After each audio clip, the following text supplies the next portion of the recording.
WIIFTBP. WIIFTBP. Media's just for you and me. WIIFTBP. Media's just for you and me.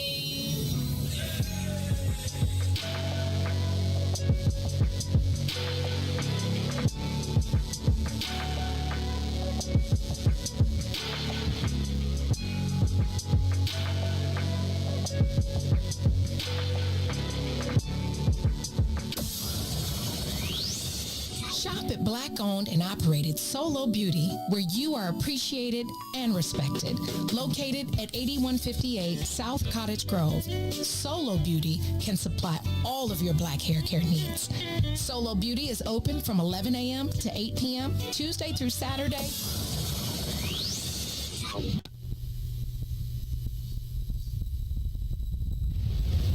Come all the way with me.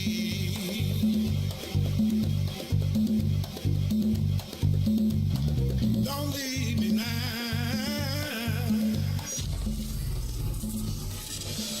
Church Chicago's Power Hour. I'm your host, Angie Mims, and Terrence Keys. TD, a.k.a. Terrence Daniels. do you believe that God's going to turn it around? I got to. Definitely. Why? Why? Because he's did it before. Come on. And he'll do it again. Yes. Yes. That you can do it again. Yes. Come on here. Come on, I better leave that alone. Somebody calling you right now. Somebody calling you right now. If it ain't one thing, I better go. God's going to turn it around. And I feel like we have to encourage the people because so many people are just truly depressed. They're going through the holiday blues, and we want you to know that you don't have to be discouraged. But you can, in fact, be encouraged because God's going to turn it around. Turn it around. It's me again. God's going to turn it around. I'm calling on you. You did it before. Jackson. If you could make up a social media holiday, what would it be? Randy said National Don't Let No One Put You Down Day. No one. What you gonna do? So when they say something crazy, you slap them? Be like me said. Remy said a Jukathon Day. Man, we about 60 years old. I be done had a heart You gotta attack. get your heart rate up. Okay, not that far. All right, Mario said my favorite one. My friends and I do what we call National Call Off from Work Day. As a business owner, I don't. You don't like that? Yeah. I don't like that one. Because I'm the boss of this family. We got Marcus Garvey Day from Remy too. Oh, Marcus Garvey Day. All right, what will we do on Marcus Garvey Day? Call off from work. I'm going to need you to go ahead and come in tomorrow. That would be great. Okay? Yeah, right. Every black holiday has something to do with calling off from work. You're cool. How about National Join a Positive Black Organization Day? Because I don't want to be recruited. I don't want to be recruited and the brothers be like, thank you. Thank you. How about National Tell White People the Truth Day? Tell them how you really feel. You can't handle the truth. Why don't we call that National Black People Get Locked Up Day? I'm going to tell them there's an African-American man threatening my life. Hello. The most dangerous show in the morning.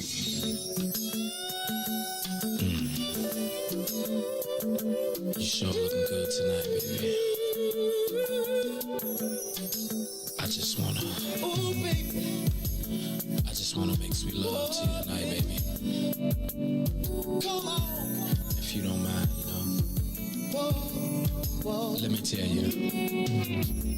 Hey there, sexy lady of my dreams. Can I have you here with me? I just wanna love you down. Yeah.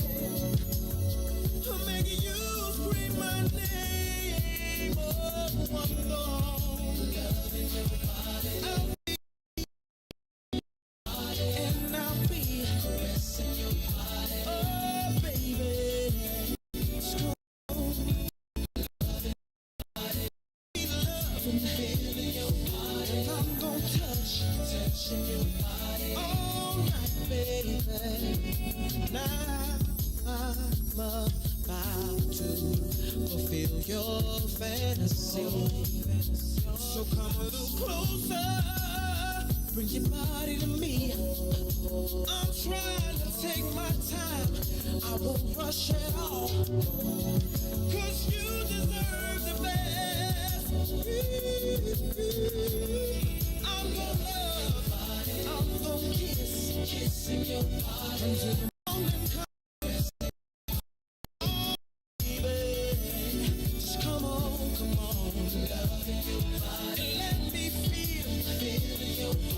Just wanna touching your body. If you don't mind, baby, let me love your body. I just wanna kissing your body. Don't stop me, baby. Kissing your body. Oh, baby,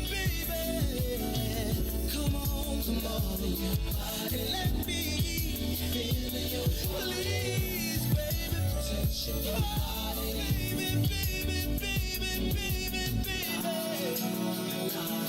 La la la la la. Oh, baby. Please.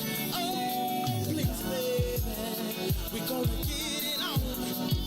Tonight, let's get it on. Get it on. I wanna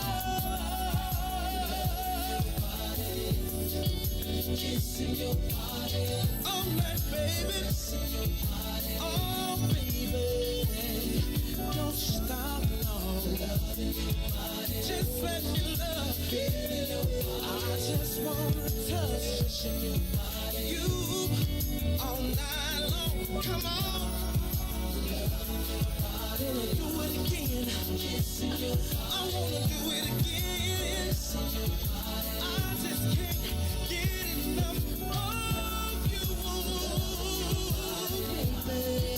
Feeling your body, touching your body. I just wanna feel you tonight, baby.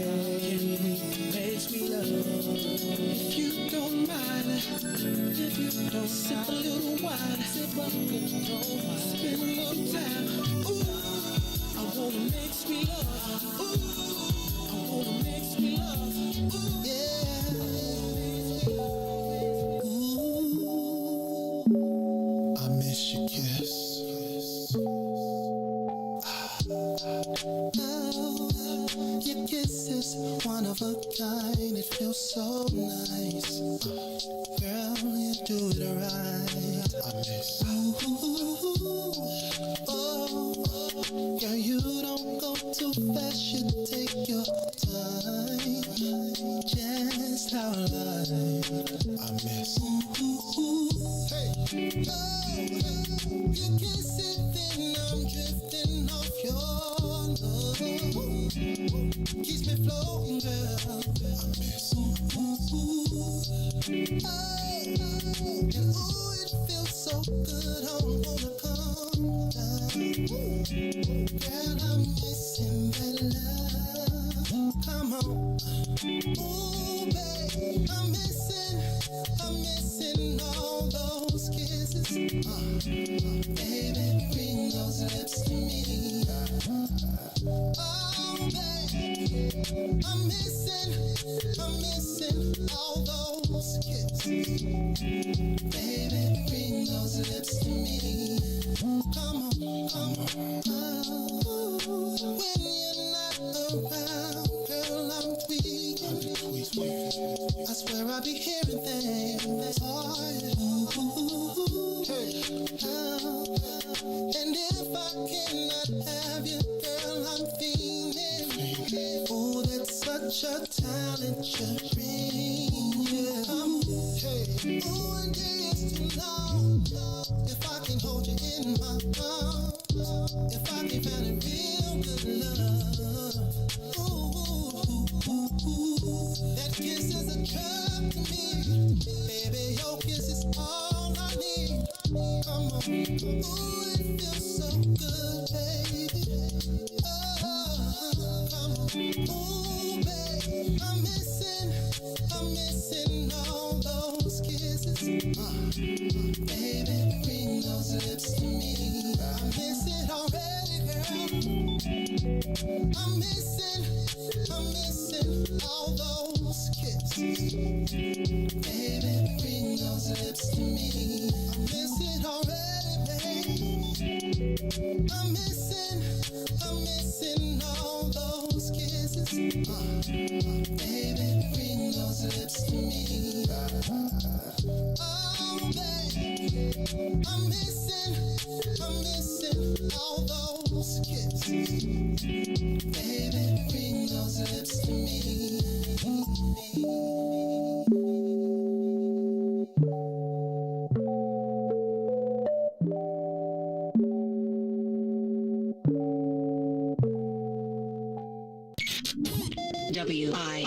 WIIFTBP. You are listening to the most dangerous show in the morning. This is What's in It for the Black People Radio. Maze Jackson. Maze Jackson, the most vociferous advocate for black people in the world.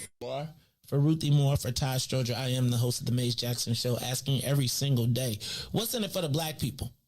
And if you don't like it, you can still tell them Maze said, Mayor Lightfoot, man, we ain't accepting that. We ain't accepting that. Let's go. Yeah.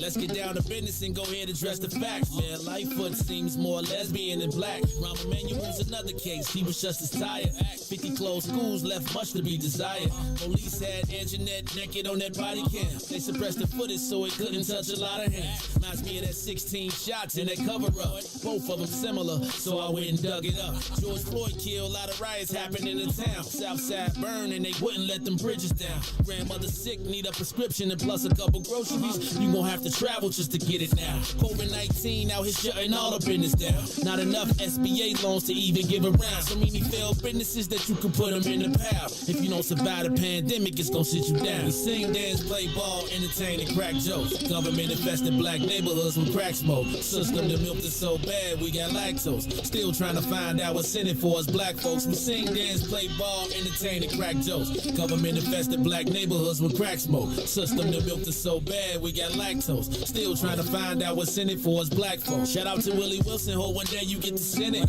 We need some different players in the game to handle business. Too many shady characters like Madigan and Blago. But when you really break it down, it's typical Chicago. City full of gangsters, it's what the land was built on. Same streets with hood legends, DNA get spilled on. Carjackers out here lurking, trying to get they steal on. Looking for a block to put them Hellcat wheels on. Let us give bogus appraisals a red line. Car crackers out here getting minimal fair time.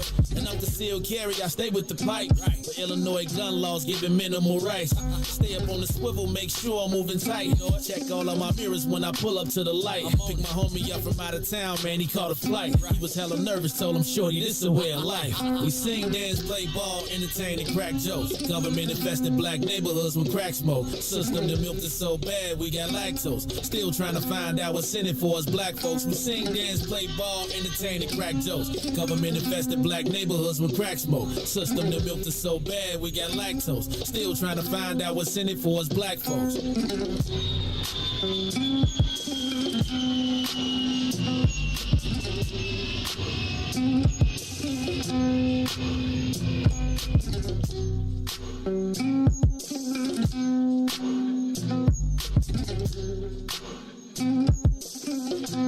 Wake up, Chicago!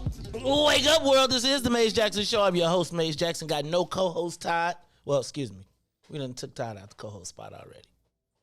So Todd is the guest. He gets the guest starring.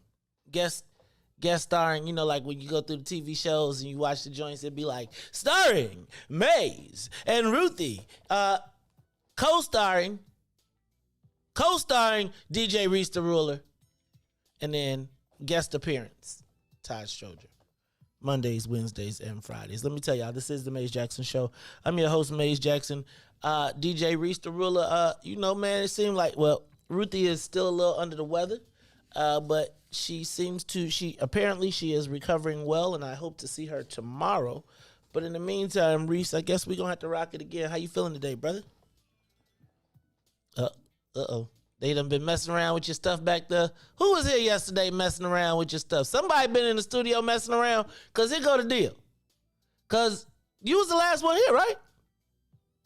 Oh, so that sound like when I called Layron and they was talking. Oh, what's up, DJ Reese the Ruler? They done sabotaged you. They done changed your stuff around? They done moved the mics? Is it something they done took you out? They done turned you out, they done potted you off. Well, let me tell y'all what. This is the Maze Jackson Show. I'm your host, Maze Jackson, and I gotta tell y'all, it is a very special day today. My only son turns 16 today. I ain't got nothing. Man. Is it dead? Is it the cord? I mean, what could have happened since yesterday, man? Nothing. It's just a conspiracy. All right. Well, anyway, I just want y'all, today I'm going to post, and I need y'all to blow him up. If you are on Instagram, he won't let me follow him on Instagram, so I can't even tell you. It's like every time I know his name on Instagram, he change it. Right? Then I'd be like, it'd be like MJ, Jalala. You know what? You know what? So check this out. This is the Maze Jackson Show. DJ Reese the Ruler can't talk right now, so you know, I'm gonna do Reese for y'all. How you feeling, Reese? Oh, you already know I'm blessed by the what is it? Blessed by the best. You already know the rest. Anyway, we'll wait for him to get himself together. I am the host, Maze Jackson. My son's birthday is today. Turned 16. You know he was looking at me like, where my car at?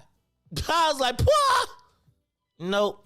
You know, I do want to ask you all, do you give your child a car at age 16? Like 16, when are they ready to get a car? All of that good stuff. Man, Reese, you got me nervous now, man. They done switched you up, turned it off, and turned it back on or something. I don't know, man. Maybe you need another cord. Is the right cord connected? You sure they didn't? We're going to have to figure that out. All right, anyway, so Mason is 16 today. So I was, he looked at me yesterday. First of all, let me say shout out to, they're probably at the airport, may already be on the plane, to my nephew, Jamie Bass, headed out to Texas Tech to join he is going to be a physical therapist, probably going to be going to physical therapist. And so he is going to blow up out there, so I'm excited. So we went out to dinner yesterday, and we were asking my son what did he want for his birthday, and he said, cash. I was like, you know what? I don't know. Like, I like cash, but it just don't seem the same. I'm going to tell you who is the best gift giver the most underappreciated gift giver. Carrie K. Steele. Carrie K. Steele is the most unappreciated. I'm going to tell y'all how many times I done opened up my gift and been like, what? You got me what? And then it'd be like that exact moment when I'd be like, you know what? And she'd be like, Because she'll listen to you all year. And you'd be like, man, I wish I had a. But, you don't be thinking, and I used to only think about gifts from the cost standpoint. Now I look at them from the practicality standpoint because essentially I got everything. I got all the basics, that like in the basics times 2+. So, but how old do you think they supposed to get their car? 16? Nah, I think I learned a lesson with that one. No 16, you get the car. Now, every time, but I'm over the top. I'd be like, well, Carrie was looking at me like, get him a car. She was like, he could drive one of the cars we have, and he can learn to take the responsibility. I was like, you're just not any fun. No, I'm just joking. Cause I got my car when I was 16 3/4. Like my parents let me drive the Citation, but then I got a car like when I was 16. I got a car, and when I got the car, it was a dud. The first one was a lemon. So I took it back and check this out, I had a Dodge Charger. I had a 1981 Dodge Charger. And but it wasn't when it was the cool Charger. It was like when it was the hatchback Charger. So you tried to jazz it up, you put a bra on the mug, you put them slats on the back to try and cover. But I had a Charger. Let me tell you. But I had to pay for the car note, and I had to pay the insurance. But I was also a very responsible teenager because, I worked 2 jobs. So I had a car out of necessity because my parents was tired of taking me to work because I had 2 jobs in high school. So I'd be like, all right, well, I need you to pick me up from Burger King, and then I need you to drive me to Lyle so I can go work at McDonald's. And they'd be like, what can you say to a kid that works at 2 jobs, Burger King and McDonald's? How you gonna deny him a car? I'm as responsible as you. So, anyway, I get my daughter got a car right away. Yeah, no. And when your kid gets their own car, do they have to ask to go to drive it? Not to drive it, but do they still gotta ask you to go somewhere? Yeah, they gotta ask you to go somewhere. What you mean? Reese, I don't know about you, man. You gonna make me nervous, man. You can't, the kids can't, look, you all stuck. The kids can't be coming up talking about I'm about to be out. They got to be like, can I go to? So I need y'all to help me out a little bit. I don't know what to do. I want to know what the age is. What was the age when you got your car? What is the age you think a child should get their own car? And how do you manage it in between? And we got challenges, right? I ain't gonna even front. We got some car challenges. Cause what I'm supposed to do? He can't really drive my car. And I'm not gonna say he can't drive my car because of the car. It's like my fear of him driving the car if that makes sense. Does that make sense? Like, I don't want him driving my car because I feel like it's just a test waiting. Then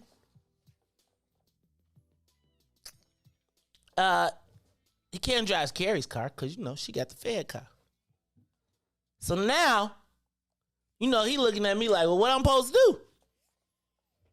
I'm like, well, dog, I think it'll be a Duster.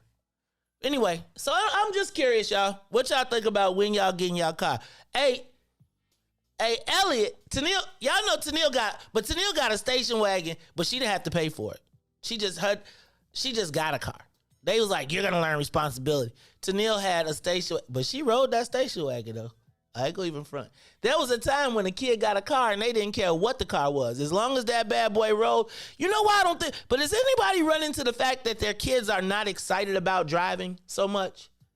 Like they ain't in a big hurry to drive? Like they ain't like, oh my God, I gotta get my license, I gotta drive. You know why? Because kids don't walk nowhere no more, right? Parents drop them off and give them door-to-door service everywhere that they go.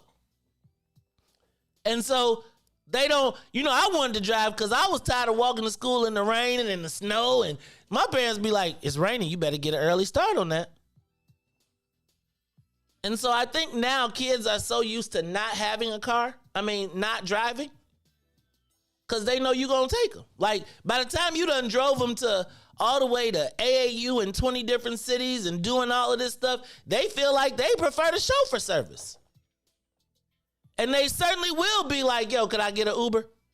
You can't take me? Could I just Uber? I put my son in an Uber because I couldn't make it to basketball one day. You know, this punk asked me for an SUV. He straight up was like, Dad, when you get an Uber, you get an SUV. Why I don't get an SUV? Boy, because I earned this. These children these days. What was your first car? Like what was and do you still remember? I don't even know if I have pictures of my first car now. I think I gotta go dig in my mom's. And now that I look at, like, what was your first car and what was your best car? Like, what was the car that you, like, because you know you could buy a variety of cars in your life, but there's one car that you just like, man, can I tell you the one vehicle that I had that I regretted the most? I'm sorry, I don't know where I went with this, y'all, but you know what? Oh, it's my son's birthday, and so I was talking about cars. You know what? My first car, not my first car, but my favorite car that I got rid of listening to some damn Jay-Z, I had a Lincoln Navigator. And I had a Lincoln Navigator when they first came out, right? And I don't know if y'all remember when them Lincoln Navigators first came out, and it was when 18s was the biggest wheels ever. And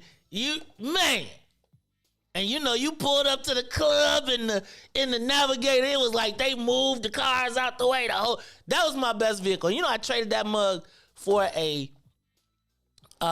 Range Rover 4.6. And yeah, I did, you know, and you know I got the 4.6, right? You know I got the 4.6. Because if you're a Jay-Z fan, you know, and you heard Imaginary Players. Hey, yo, dog, what's the difference between a 4.0 and a 4.6? Like 30 to 40 grand. Beat it. Man, I love that. And I traded it in listening to some rap music. That's why I got to tell you, I got to be careful about this influence of this hip-hop on your kids. Because as a grown man, I'm telling you, I'll be at the store like, what would Jay do? I'll be like, what would Jay do? And I'm going to tell y'all what, though. Then I'll be like, well, I can't do that. So what would somebody else do? Because Jay be doing it big. All right, y'all, this is the Maze Jackson Show. I was just having Brandon, that is my personal theme song. Can I tell you what? That is my personal theme song. I leave, if I ever have champagne. Actually, can I tell you, when Ruthie, Dawn, and who else was with us? Ruthie, Dawn. Oh, and Todd. We're at Chicago Cut. You know, Dawn came in stunting, right? So we was, you know, I'm buying people drinks and stuff, like, right? Dawn come in, when she come in, they bring her a bottle of Cristal. They like the building says, Dawn Millhouse is in the building. Get her a bottle of Cristal. So now y'all gotta understand that when they bring out the bottle of Cristal, the white folks in the whole restaurant is like, who are those Negroes? Who are those Negroes over there? And then it was a white guy. It was a white doctor sitting with two twins who was telling us about how he was trying to take the two twins home. And they were sitting there talking. And we left the bottle. And can I tell y'all what they did? Brandon, straight up, Joe. We left the bottle and they jumped on it and took the rest. Because we was like, we through. And they jumped on the bottle and took it. And all I could hear was, all I could hear was imaginary players. But let me tell you, the white doctor was stunting with our leftover bottle. And the two white girls, he was trying to take the twins home. And when they picked up the bottle, it was like a party. Because like all of us had been slapped. So Don, like, and the owner of the place had given us the bottle for free. They was like, are you guys gonna drink the rest of that? You know, we was just like, y'all gonna take it. I really wanted to take a picture and be like, all right, y'all, this is the Maze Jackson Show. Y'all are like, what the hell is going on? Let me welcome our WBGX 1570 AM audience. DJ Reese the Ruler has lost his mic. He don't know what he done. Why don't you just switch it? Okay. All right. Oh, okay, got you. Why don't you do this? Deep breath, and I'm going to keep on walking, and I'm going to keep on doing my thing, y'all. This is the Maze Jackson Show. I'm your host, doing my thing. DJ Reese the Ruler, you working? There you go. I hear you. I'm blessed by the best. You already know that. That's my man, DJ Reese the Ruler. See, hey, man. Man, that's the magic trick. I've decided that whenever something is broke, turn it off and turn it on and act like you knew what you was doing. And if it worked right, then you be like, see, I knew what I was doing. But if it don't, then you can just play it off and be like, whatever. So, Reese, what's up, man? How you feeling this morning? Man, I'm good. I got some good sleep last night. So. Yeah, because you were struggling yesterday. You seemed like you was hurting, brother. Man, because, I didn't get no sleep the day before, and then I had, I came, I didn't go to bed Saturday until, 4, and then I woke up at, 7. Then I had to come. Well, I woke up at 7. Then you text me as I'm walking. I'm literally hand on the knob. You like, ain't no TO. I'm like, oh, well, I could have used that hour of sleep, so I just came up here anyway. Then my son party, so I had to do all his stuff Sunday. And then I had to barbecue, do all that. I actually went to bed at 9 o'clock Sunday. That's why I said, man. But your body be I'm gonna whoop your ass. Y'all, you thought you? Let me tell you, Reese. So, how old are you, Reese? Ballpark? You don't got 33. So, Reese. Imagine that at 50. See how you feel right now?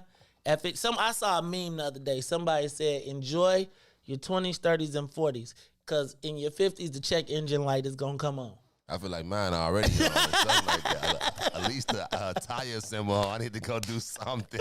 Oh, God. Hey, man, you know what we going to do for them, though?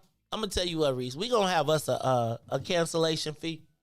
Right? Because, mugs be like, we quit. We ain't making it today 2 minutes before they supposed to be here. You done got up 2 hours early. Because to be here on time, you got to get up 2 hours early. And it's one of the things that I just feel like people don't appreciate the time that it takes to do the things that look very simple. Mm-hmm. We try to make it where you could just come in and sit down so you ain't got to think about nothing. But if you don't think about nobody's life in between, and then people be having a lot of demands. They got a lot of demands for a little dough. I ain't gonna even trip. I be like, man, y'all lucky it's Reese. Y'all lucky Reese got the attitude, because I'm telling you, at 50, the stuff mugs be asking these days, I'd be like, just call Reese up direct. Call him direct, right? Because you don't want my answer. You do not want my answer. Yeah, because they be like, Maze ain't, man, I text Maze 3 years ago. He still ain't messaging me. Hey, man, hey, man, first of all, let me stop. I'm going to talk about that a little bit later. I got to do something real quickly. Because I take my audience very seriously, and I also take my commenters very seriously. And I go back and I read through my comments every day, right? I try to as long as I got time. And yesterday, so one of the things that happens when we're doing these conversations, and I do it all the time, and I try to refrain from doing it, and I tell people don't respond to the comments all the time because sometimes you're looking at a string of somebody may be responding to something that someone else said, but when it comes up on the screen, it just looks like they're all coming up as comments. So yesterday, y'all heard me say to Boosie, and I'm going to do this in public. You heard me to say, stop conjuring up the spirits. And we were actually talking about people dying from police murders. And she mentioned a name yesterday that coincided with another name. And so I was like, don't conjure up the spirits.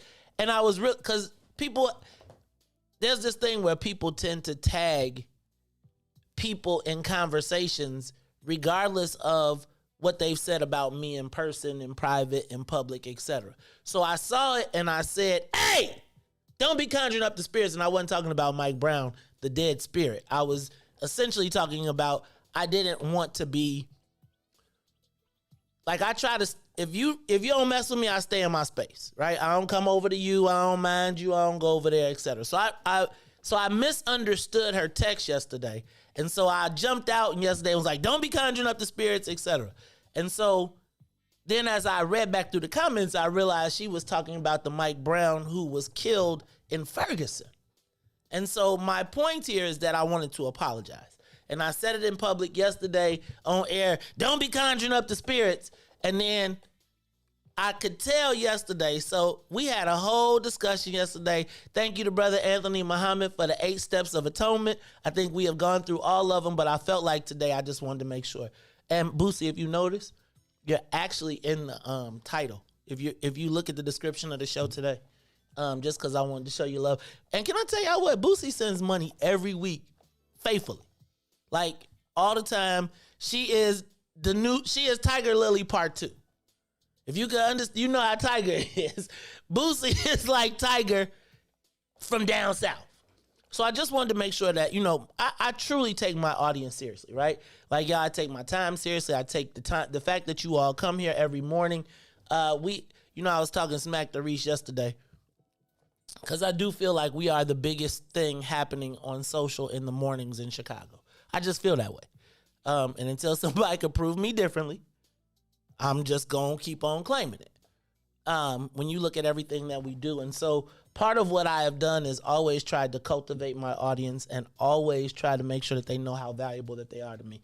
And people that go above and beyond, I always want to make sure that they know that. So publicly apologizing to Boosie Latham right here on the morning show. Yeah, the Maze Jackson show. Sincerely stretching it out because that's my girl. And shout out to Brother Anthony because I know he was somewhere mediating behind the scenes. And can I tell y'all what though? Like Boosie said her piece and then her comments was gone. Like she didn't say another. She pulled the Maze Jackson. Like I'd be like, oh yeah, I never knew you. Right? If I cut you off, I never knew you. That's just like she did that broadcast yesterday. So anyway. Just had to send that out. All right, y'all. Cop killers caught. And I am confused. I am so confused. And we gonna have to talk about this. I'm gonna have to talk about this because I gotta tell you, the cop killers were caught and I am confused. I'll talk to you about that in a minute.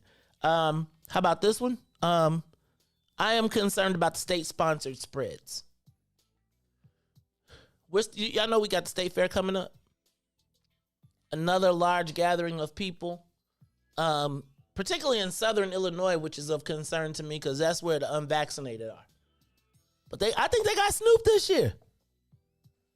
So what we gonna do? You know what I'm saying? State-sponsored spread. I mean, I think it's just, like I said, it's starting to get more and more just like back to normal. I don't think. It's like live or die, take your shot, roll your dice. It's like you die. If you die, you die. That's it. If you die, you die. All right, let me see this. Did you see the military mandated that everybody take the shot by September 15th? Companies are pushing back the return to work. So even as we're pressing forward, as the government wanted, companies are starting to regulate how they're going to manage the vaccine. Not the vaccine, but the unvaccinated and vaccinated. 78 and 11. 78-11. That is the shooting death total this weekend. Did you see France mandated a vaccine pass? If you want to get on the train or you want to go to a restaurant, and understand if you want to get around Paris, you need the train. And they are mandating it. Be ready for more rebellion. And then Boosie, you even had look, I cleared out all of this space for you just to say 6:30, my bad Boosie. It's right here on the paper.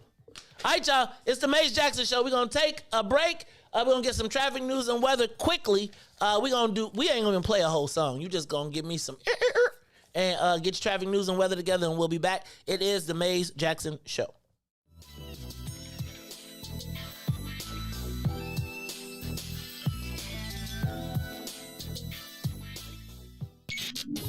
WIIFTBP.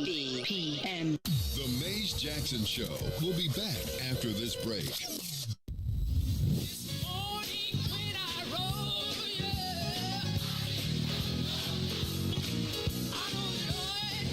Church Chicago's Power Hour.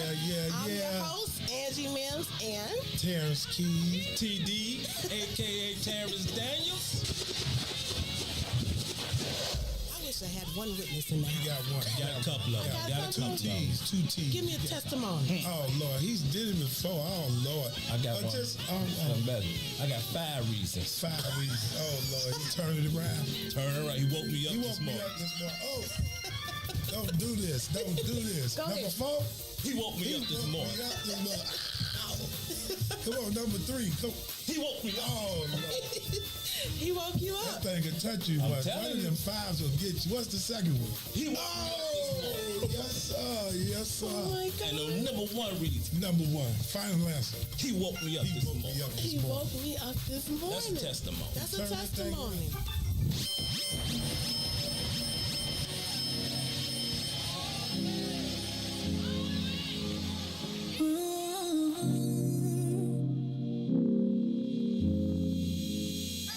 You see me, you see him, my best friend. He hold me down like ankles fighting the waves. A partner to my crime, yeah, I do time. Till I'm with you, I be counting the days. Yeah, ooh, been through so many things, but we always get through. Yeah, ooh, it ain't always perfect, but it's worth it. This is deeper than the surface.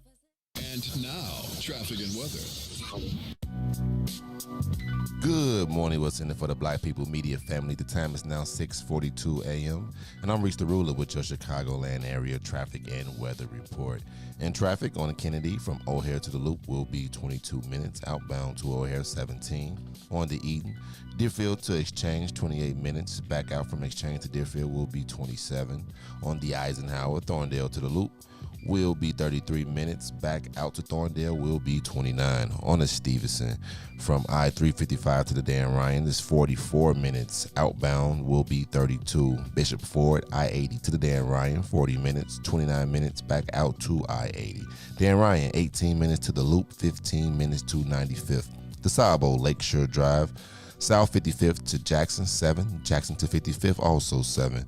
On the north side is 8 minutes. Randolph to Bryn Mawr, and Bryn Mawr back out to Randolph. Today's weather, it is currently 75 and mostly cloudy.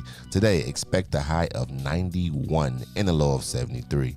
I'm Reese the Ruler. Now back to Maze Jackson on the Maze Jackson Show.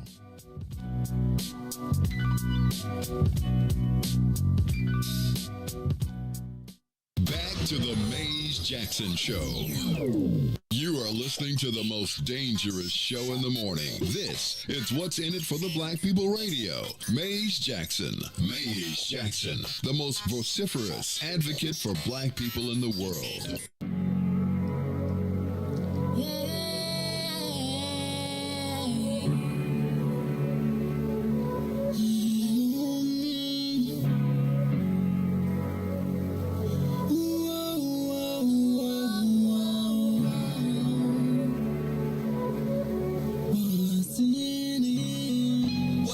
For the black people, cause economically we are not equal. Waking up to lies, can't doze no more. I told y'all, yeah, this a dangerous show. Don't go to church if you ain't trying to help us. Don't even try to be around and can't protect us. We see the lies, not other politicians. We need money and no symbolism. It's Maze, it's Sonia, and Ruthie, and Todd, explaining how we all come from God, giving us tools to beat the odds. If we're united, our movement gon' stop. If they ain't trying to help us, they ain't trying to do nothing. We gotta do something, we gotta stop running. It's time to confront the problem. Really, you expect your oppressed to solve them.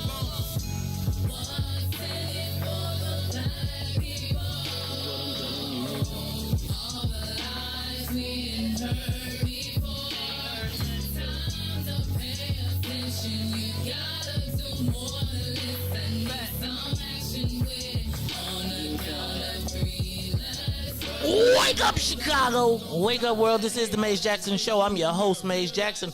Got my man, DJ Reese the Ruler, and we've been sitting on the runway.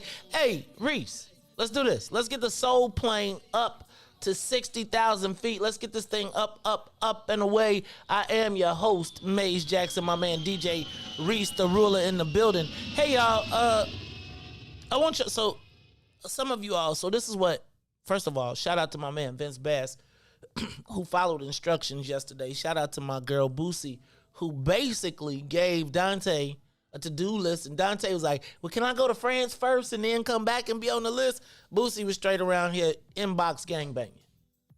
But here's what I need to have happen, right? Because I need for these artists who we are playing to recognize the value of us playing their music, right? You ever thought about like a what's in it for the Black People Media? Like, do we have like a playlist somewhere? Like yeah, we actually do have a playlist. It's actually on SoundCloud. And actually, Anthony, this is what I need to do. I need to get you the updated list. I mean, I need to get you the password.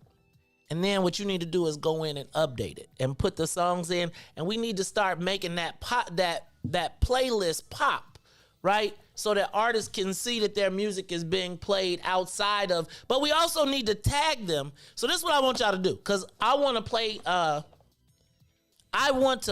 Easy. So I really like that song Easy. I'm gonna tell y'all, Vince gave it to me a while ago.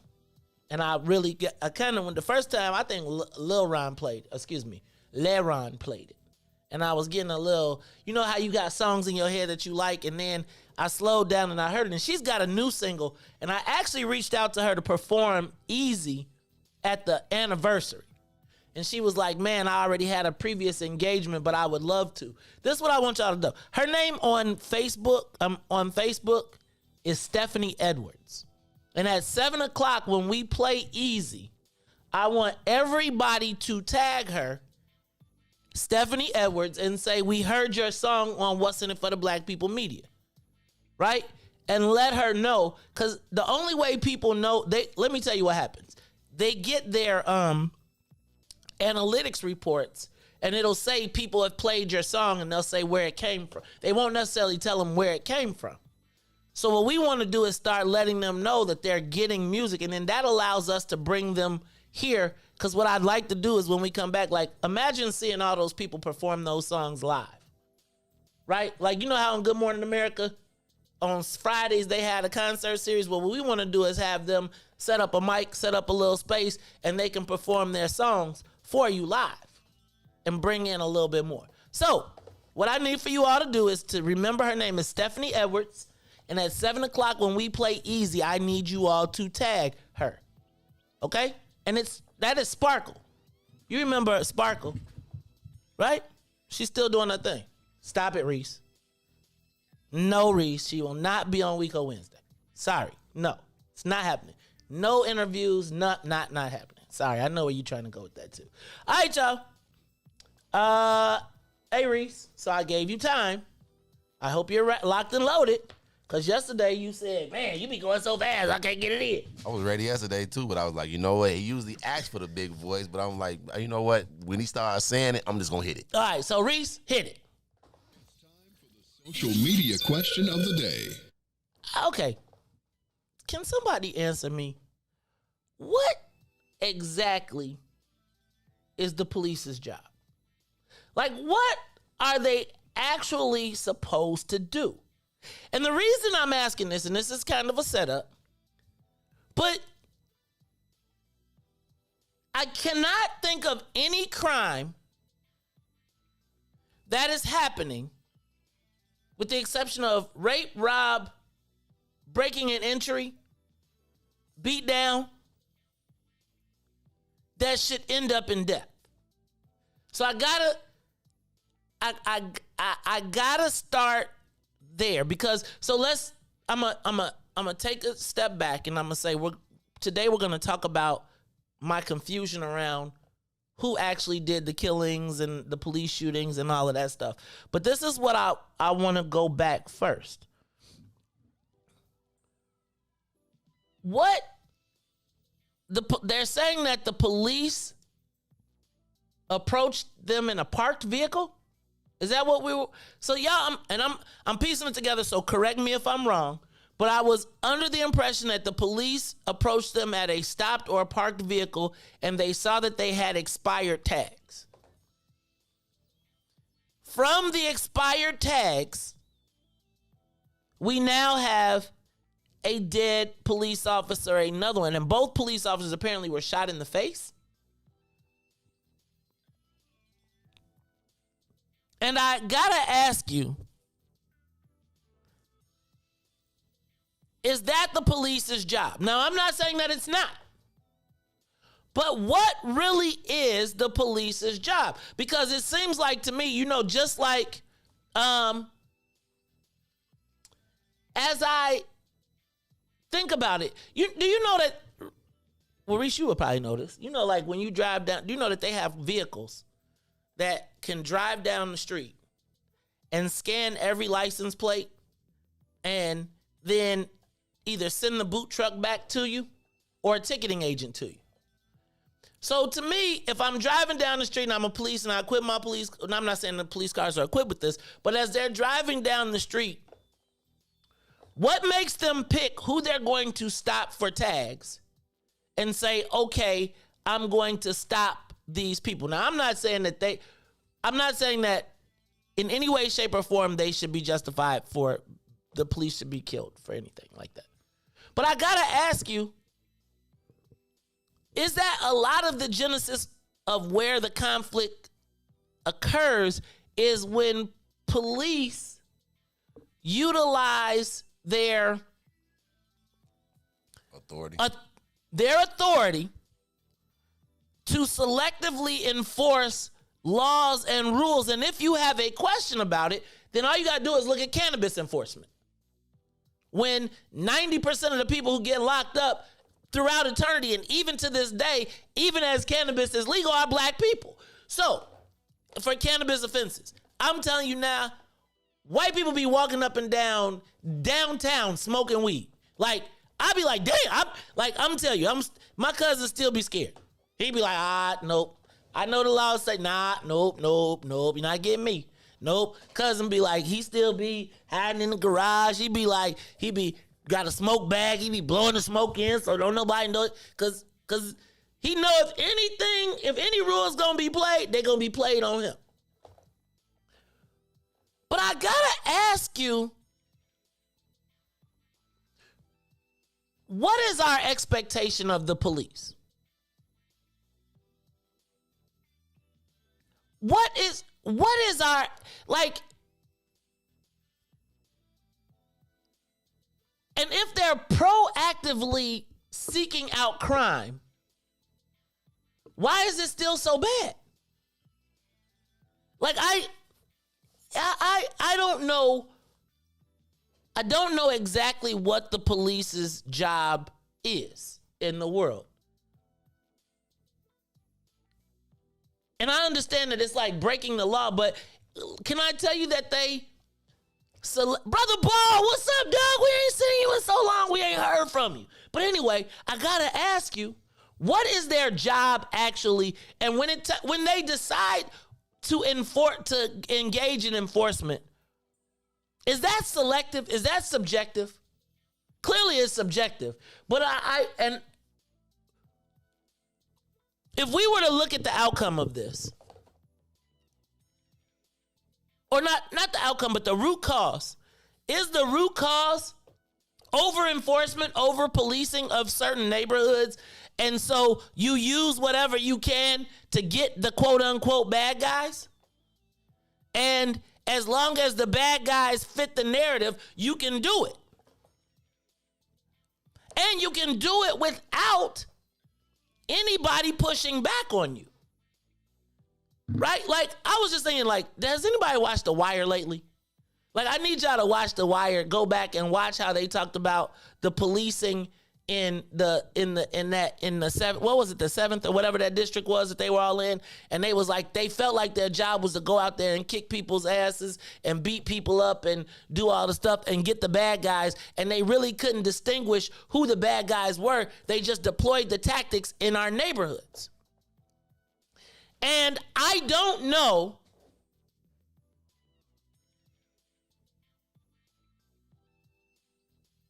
if that's the best use of the time. Now, yesterday, Superintendent Brown snapped off, right? He snapped off. All we care about today is really what happened to these two police officers and that they were shot. And I'm not going to even trip. But it does get me to question if that, were we up north, would those police officers have approached a car with white people sitting in it with expired tags? Probably would have, but been different. Well, I don't know. Well, different how? The interaction would have been different, you know. Hey, you got expired plates. Oh, I'm sorry about that. Oh, it's okay. Just get your plates checking out. That's really what it'd be. All you got it. But when you're in a different neighborhood, it's like, oh, you got expired plates. Get out the car. Like, man, it escalated pretty quick. What can make you get out the car? What should be, like, really, though? What should make you have to get out the car? Like, I'm just telling you, the police tell me to get out the car. I'm like, I'm not. Can I tell you what? They don't even have a chance to talk to me, right? If they pull me over, do you mind if no, sir. No, please give me the ticket, sir. Whatever I did, just write it on the paper, sir. No, sir. No, tap, tap, tap.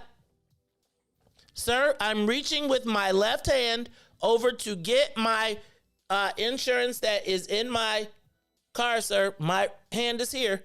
Agreed. Sir, I don't, there is no debate, sir. Yeah. Sir, you are 100% right, sir. I went to jail for that one time. What? Obstruction for not getting out the car. They called it a obstruction to justice.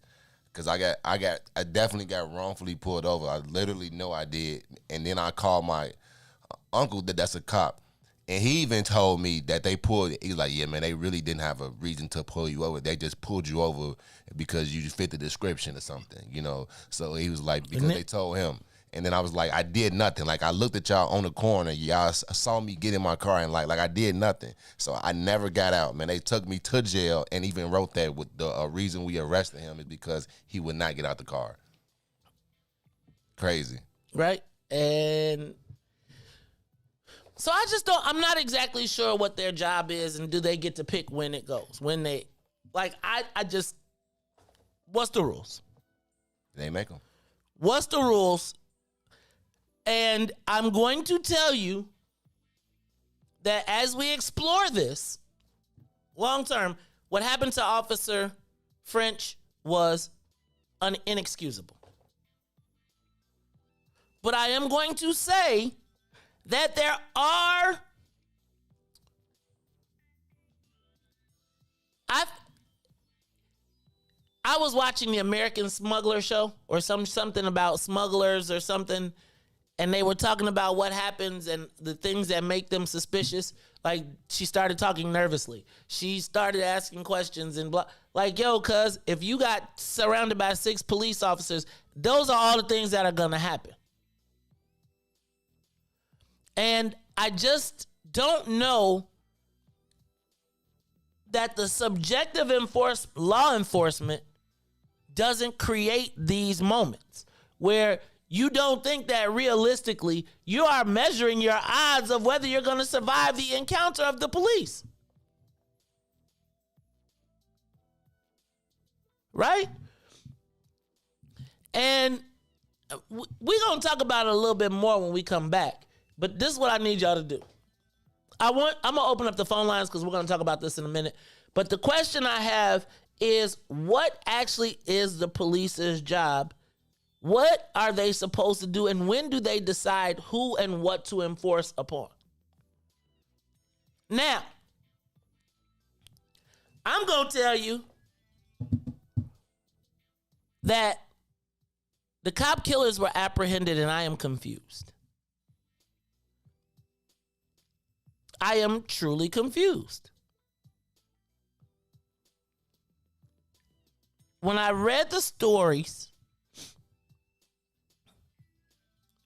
in the paper, they kept saying Inglewood, Inglewood, Inglewood, Inglewood, which in my mind makes me say Black, even though we know Inglewood is shifting. But if you hear Inglewood, the instantaneous connotation is Black. We then saw a bunch of debate yesterday about, or when it happened, about what is Inglewood and what is Chicago lawn. And I couldn't really understand that. I couldn't understand, like, why are they debating this, etc. Then I saw the pictures of the suspects. And I'm completely confused. Was it Black people? Was it Latinos? And I guess the other question is, why is the narrative all backwards and twisted? Why do I see the guy with the dreadlocks? See why I wore my shirt today? Y'all ain't noticed that, right? But why did I see the guy with the dreadlocks, who was the driver, not the shooter, plastered over everything? And then I see the dude that's the shooter, and I'm like, AOSA, that ain't us. Help me understand. I'm confused. So when we come back, we're going to talk about the shooters, what's happening, this whole thing, because I don't know what is going on, and it seems like they're trying to spin a narrative that we ain't in control of. Look, y'all, it's the Maze Jackson Show. We're going to have some traffic and weather by Reese the Ruler, and we're going to play Easy by Sparkle. So what I need for you all to do is go to Stephanie Edwards' page. Don't leave the broadcast. Click open another link. Go to your Facebook page, go to Stephanie Edwards, and tell her you heard the song Easy played on the Maze Jackson Show on What's in It for the Black People Media. Look, y'all, we'll be back after these messages.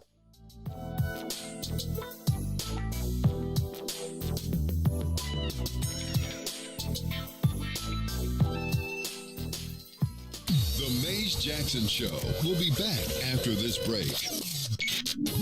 WIIFTBP. Broken screen? Crash system? Are you in need of spyware or virus removal from your computer? Well, contact RPC Computer Repair in South Shore and let us help you with all your computer repair services and print needs. Need office or print production services, copies, scans, fax, or even notary service? Then stop by and support RPC Computer Repair and Print Shop, located 1741 East 71st Street in the 71st Street corridor, newly revitalized South Shore areas, and let RPC be your one-stop shop, where we believe RPC is your PC. RPC Computer Repair is also a UPS access point where you can drop off and pick up your important packages. So let RPC be of service to you. Call RPC Computer Monday through Saturday, 8 a.m. through 6 p.m. at 773-966-4457. That's 773-966-4457. Visit RPC at rpccomputeringinc.com for more information. And now, traffic and weather. Good morning once again. What's in it for the Black People Media family? The time is now 7:03 a.m. and I am Reese the Ruler with your Chicagoland area sports, traffic, and weather update. In sports, Cubs had a rain delay. We'll make it up today, but the White Sox was in action against the Minnesota Twins. Eloy Jimenez homers twice and drives in 5 RBIs for the second night in the row, as the Sox will win 11-1. In traffic on the Kennedy, O'Hare to the Loop will be 24 minutes. Outbound to O'Hare will be 19. On the Eden, from Deerfield to the Exchange will be 30. Exchange to Deerfield will be 26. Eisenhower, Thorndale to the Loop up to 38. Back out to Thorndale, also up to 30 on the Stevenson. From I-355 to the Dan Ryan, down to 32 minutes. Outbound will be 33. Bishop Ford, I-80 to the Dan Ryan, 34 minutes. Up to 36 minutes back out to I-80 on the Dan Ryan. 18 minutes to the Loop, 15 minutes to 95th. DeSable Lakeshore Drive South, 55th to Jackson 7. Jackson to 55th, also 7 on the north side. Randolph to Bryn Mawr will be 8. Bryn Mawr to Randolph will also be 8. Today's weather is currently 75, mostly cloudy, with a high of 91 and a low of 73. I'm Reese the Ruler. Now here's Sparkle with Easy.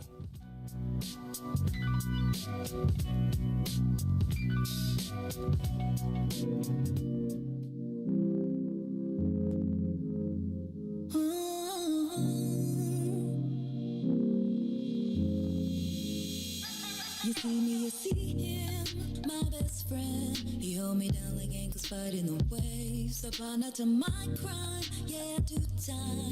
Till I'm with you, I'll be counting the days. Yeah, ooh, been through so many things, but we always get through. Yeah, ooh, it ain't always perfect, but it's worth it. This is deeper than the surface. If I said I didn't love you, you and I know I've been frontin'. Wiped all my scars away like it was nothing. Took the parts of me I tried to hide and make them something, something, like it was nothing. Ooh, something about you, baby. Ooh, you know you drive me crazy. Ooh, you give me peace of mind. Ooh, let me tell you why. You make it easy, say, to take it easy, say, feel so easy, say, easy to love. Say, to take it easy, say, feel so easy, say, easy to love. I never thought that I would give it to you, but now I don't think it's the time, I won't do it.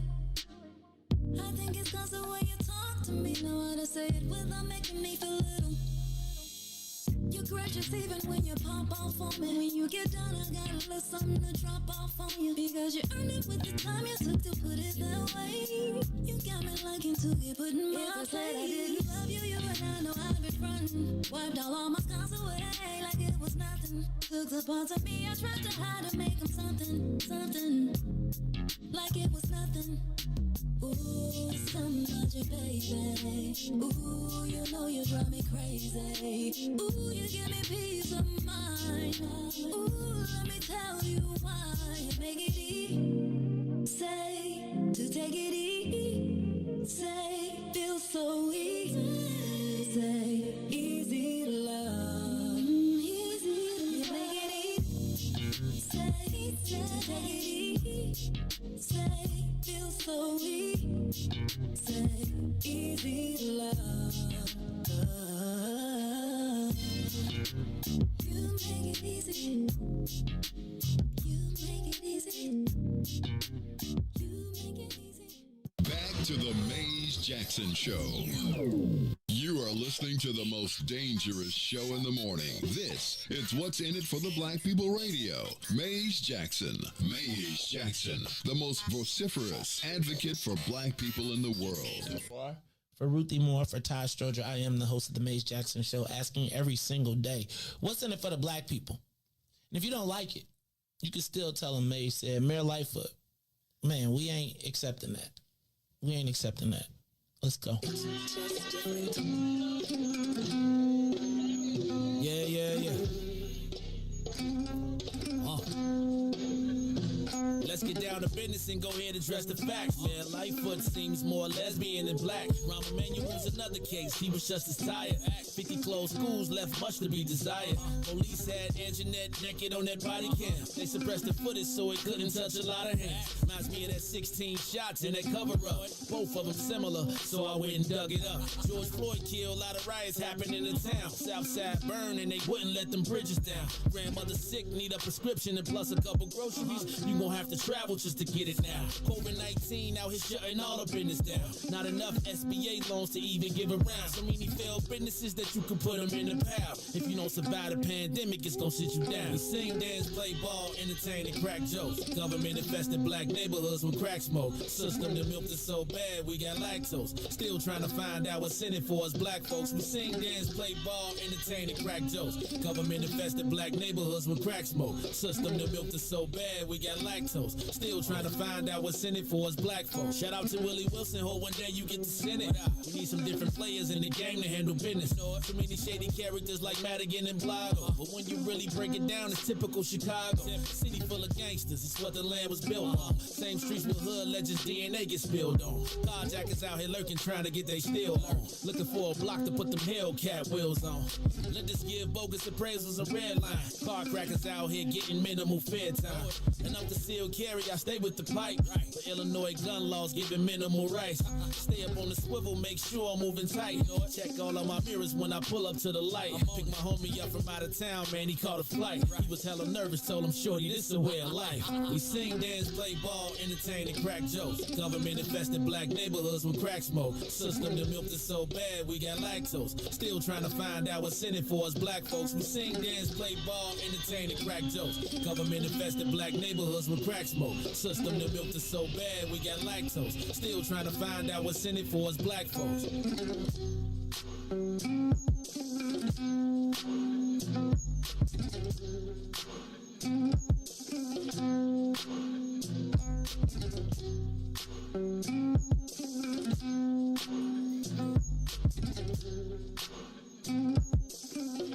Wake up, Chicago!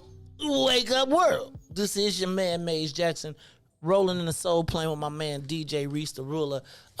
Ruthie Mo feeling a little under the weather. And I don't even know what's going on with, Todd is just, he just make guest appearances. He ain't called in yet? He ain't say. Hey, man, Todd is just Todd guest appearances. Todd is going to be like the cousin that heard you was barbecuing and showed up. Shout out to, is that Terrence Keys? Shout out to Terrence Keys in the building. Rocking with us this morning. About time y'all show us some love in the morning. As much love as DJ Reese be playing y'all promo on here like y'all on every day. It be like y'all open up, y'all might as well be part of the show. Yeah, that's Church Chicago. Y'all make sure y'all check them out on Sundays at 9 o'clock.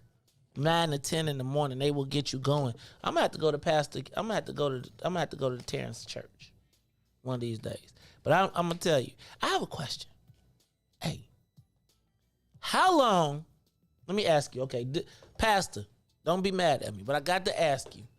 How long before you hang out with your cousin do you have to wait before you can come to church?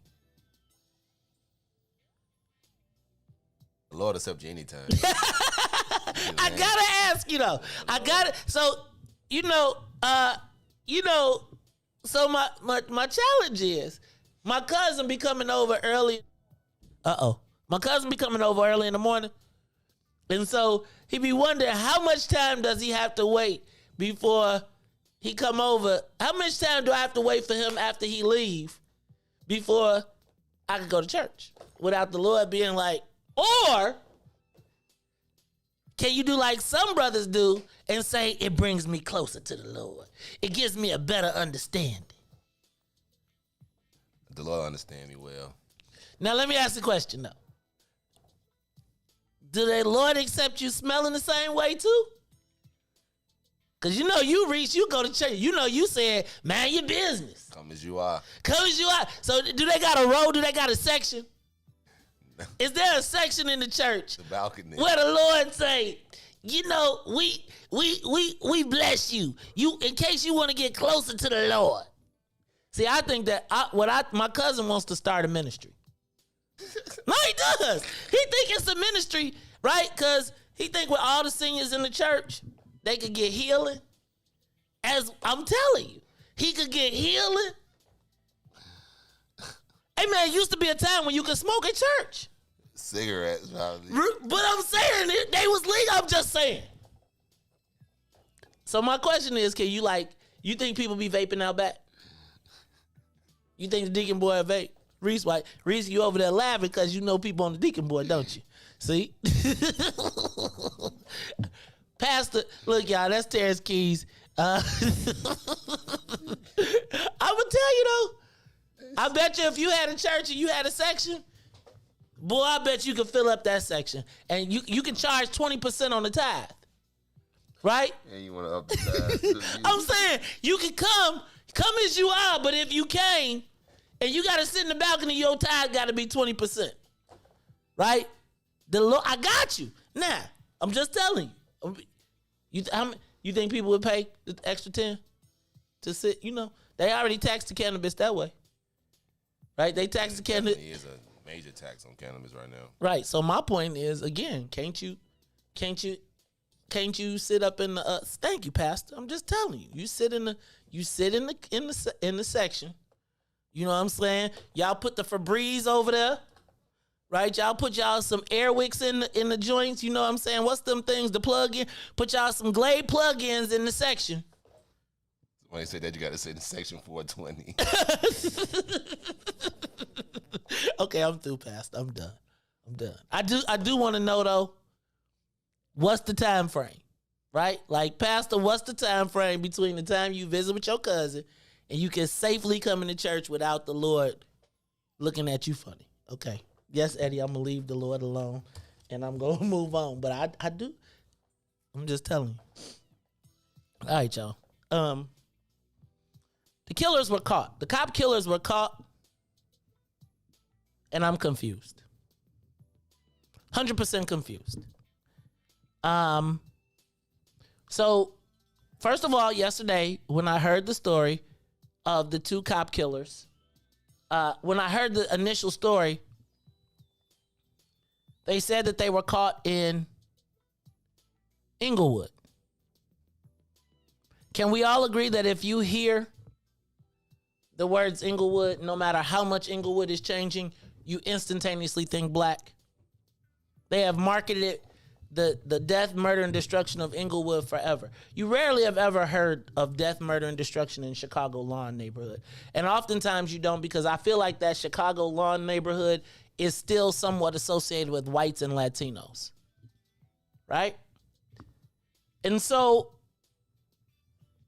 I'm not going to lie and say that I did not assume after hearing that the shooters were more than likely black. If you give me Inglewood, you give me the context clues, I am going to make the natural assumption that those were black folks. Then they put up the pictures. And I have the pictures posted on my page, and it's part of the reason that I wore the shirt that I wore today, which says Dread, Dread, Dread. Apparently, so let me recap the story. Apparently, 2 officers pulled up, or 3 officers were on the scene, proceeded to talk to the car that was pulled over. I don't know if the car was pulled over at a traffic stop or it was parked. But some way they approached the car, and the person apparently in the back seat shot both officers. There was also a woman in the car. The 2 people in the car have been charged with Amonte Morgan, 21, was charged with first-degree murder, 2 counts of attempted murder, and aggravated unlawful use of a weapon. Eric Morgan, 19, his brother, was charged with unlawful use of a weapon and 2 counts of attempted murder. I'm still confused. Because let me just tell you, yesterday when I heard the names Amonte and Eric Morgan, I was like, they got to be black. Inglewood, police, Eric and Amonte, you know, black people like alliterations, and How many times? Amante? That's black to me. Then I see these pictures. Right? Now, every picture that I have seen has led with the picture of 19-year-old Eric with the dreadlocks.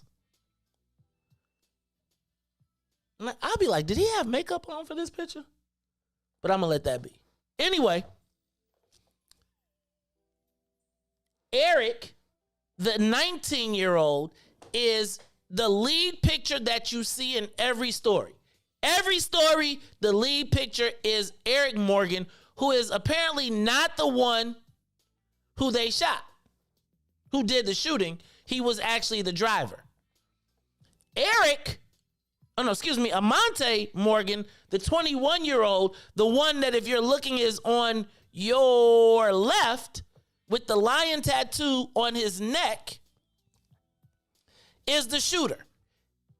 Now, I would tell you that if I were to look at the first shooter, or if I was to look at Eric Morgan, the one with the dreadlocks who we assume is black, who is leading all of the news stories, I would assume with the locks that he's black. Light-skinned black, but black nonetheless. When you see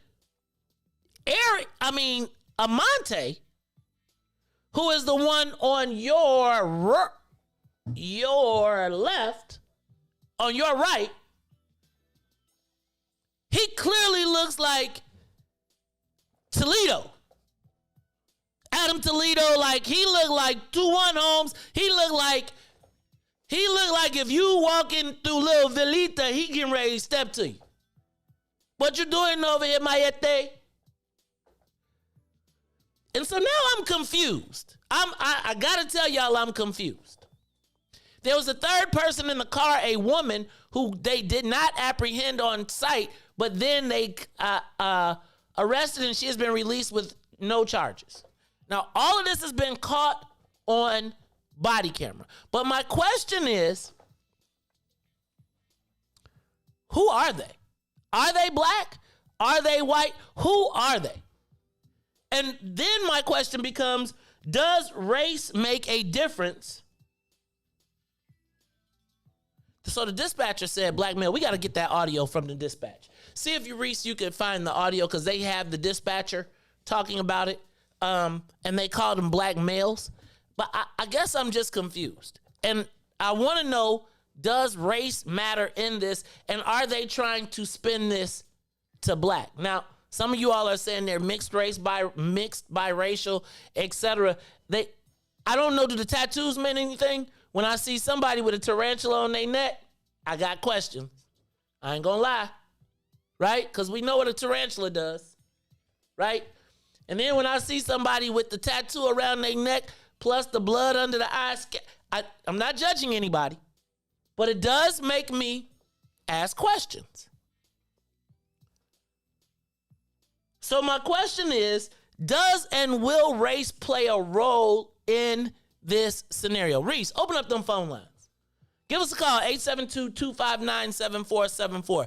872-259-7474. Will race and did race play a role in how we view this? Because what I'm seeing now is a lot of black folks saying, put the pictures up, put the pictures up, put the pictures up. And I noticed that even when they put the pictures up just to ensure that there's no confusion,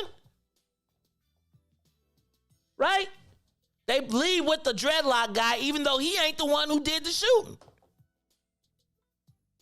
So I gotta ask y'all, tell me what's going on. What is happening here?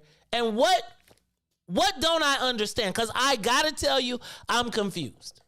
And I do think that race makes a difference in how this is played out, because I think that there's oftentimes when it's black folks doing it, there's a way different perception as to the way it matters, right? You think about Adam Toledo compared to how they treated Laquan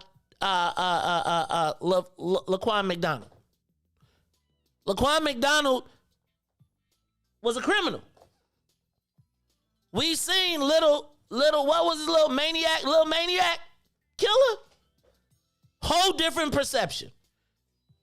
And I gotta ask you all, how much does race play into this And will any of these images make a difference? Are they black? Are they Latino? I'm just telling you. The Amante, now, I gotta ask y'all though, names like Amante Morgan and Eric Morgan, what happened here? Who are they? What do we know about them? Have we gotten anything? And the reason I ask all these questions is because, you know, usually when they got suspects, the pictures be everywhere. When they black, they got super nice mug shots. They don't look, maybe that was before they propped them up, because, you know, Reese, they beat them down. That was a pre-picture. They was like, take this picture first. But I gotta ask you, you looking at the pictures, Reese? Black or white? What are they? What's going on here? I think Eric is Hispanic, and I think the one with the dreads, he look like he like black and Hispanic. You could tell he a little bit darker. You know what I'm saying, like his brown. But for sure, I'm with you, man. If I look at Eric look like he about to go shoot the club up. You know, right? Eric look like, you see Eric and you know, Eric about that life. And I feel like little brother. Cause I feel like I saw somebody had a picture of a still picture of them in the car. Did you find that audio? See if you got the audio from the police stop. You got it? Yeah, 6 minutes long though. Turn it up. Let's play it. Let's hear what they said. Let's listen to this whole thing. If we decide we want to cut it off, keep my mic up in case we want to talk over it. We're gonna play the that look like, if you got one of them tattoos, you ain't go to the store. You was on a weight bench with somebody holding you down with a needle tatting. That's the hood tattoo. Hey y'all, we're gonna play the audio because I'm just confused now. They say on the tape they kept saying black male, black male, black male. Do Latinos even get locks? Unless they trying to blend. I don't know how this goes, but something about this story is not right. Can you play that? Play it for me, Reese. Let's go. Inbound, keep the air clear. Downward. 63 inbound. 63 inbound, 63 inbound. Give me some units, 63 inbound. Keep the air clear. Who is this and what you got? All right, Blue Cubs jersey, Mel Black. He's running 6-3 inbound, 76-37 after you got the air. Mel Black's the Blue Cubs jersey. What do you want it for? 6-3 inbound. Please. Sure. 6-3. Mel Black, Blue, what you got?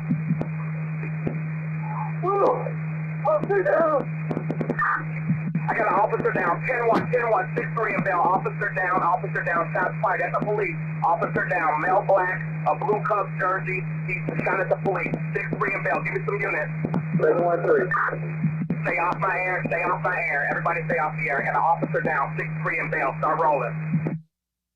I got an officer down. 6-3 inbound. Officer down. 6-3 inbound. Give me some units. I want a perimeter set up at the location looking for a Mel Black with a Blue Cubs shirt. A Blue Cubs shirt with a Mel Black. Perimeter set up 2 blocks north. Mel Black. Okay, I got it. All black. Give me 2 ambulances, Zenith, 2 officers down, 7637 Adam, 10-4, we got him coming, 6-1 boy, get those officers right, that's 6-3 and Bell. I want a perimeter set up 3 blocks north, south, east, west of that location. I got a Mel Black in a blue shirt, Cubs jersey, officers down.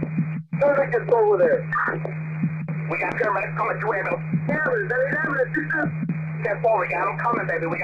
Stay off the air. I want people looking, guys. Last scene, southbound for the location. Got a Mel Black in a blue jersey. 61, you're on the scene. I want a helicopter. Got 6329 bow. 10-4. 10-4, we got TH1. We rolling, guys. I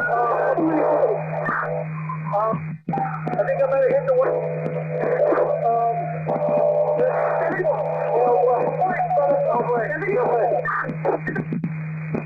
Female with the emergency, go in it. Slow it down. We got 2 in custody.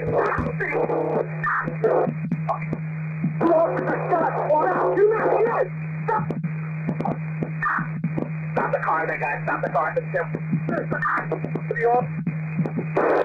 Guys, listen. Got 2 officers down. We need a perimeter, guys. 6-3. We got 2 in custody right now. 2 in custody. I need a perimeter, guys.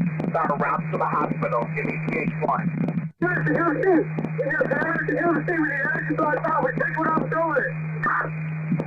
we're going to UFC Hospital. UFC Hospital. Set me up a perimeter to UFC Hospital, guys. Give me a route. Going 6-3, boys. Please, from 63rd.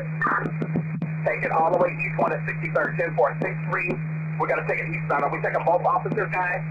Get us to 10-1-6-3 in Bell. We're transporting both officers to UFC Hospital. I want all of 63 going eastbound. Stop. All traffic eastbound 63 stops. I got 2 officers down. We're taking to the hospital. Give me a perimeter and stop all of those streets. Who's got a route for me? Talk to me. Good. All the way to 63 and West End. All the way down to 63 and Dandy. Everything needs to be blocked on both sides.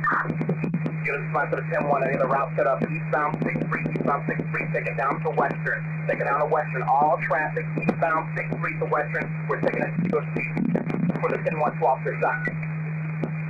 One officer is going to Holy Cross. We have an officer in our car. We're going to UFC with him. We're going down 63rd to state to 5555 over. Listen to me, officer. Officer's going to Holy Cross. That's down a trauma center. We got to get him to a trauma center, guys. Take him to UFC. They're a trauma center.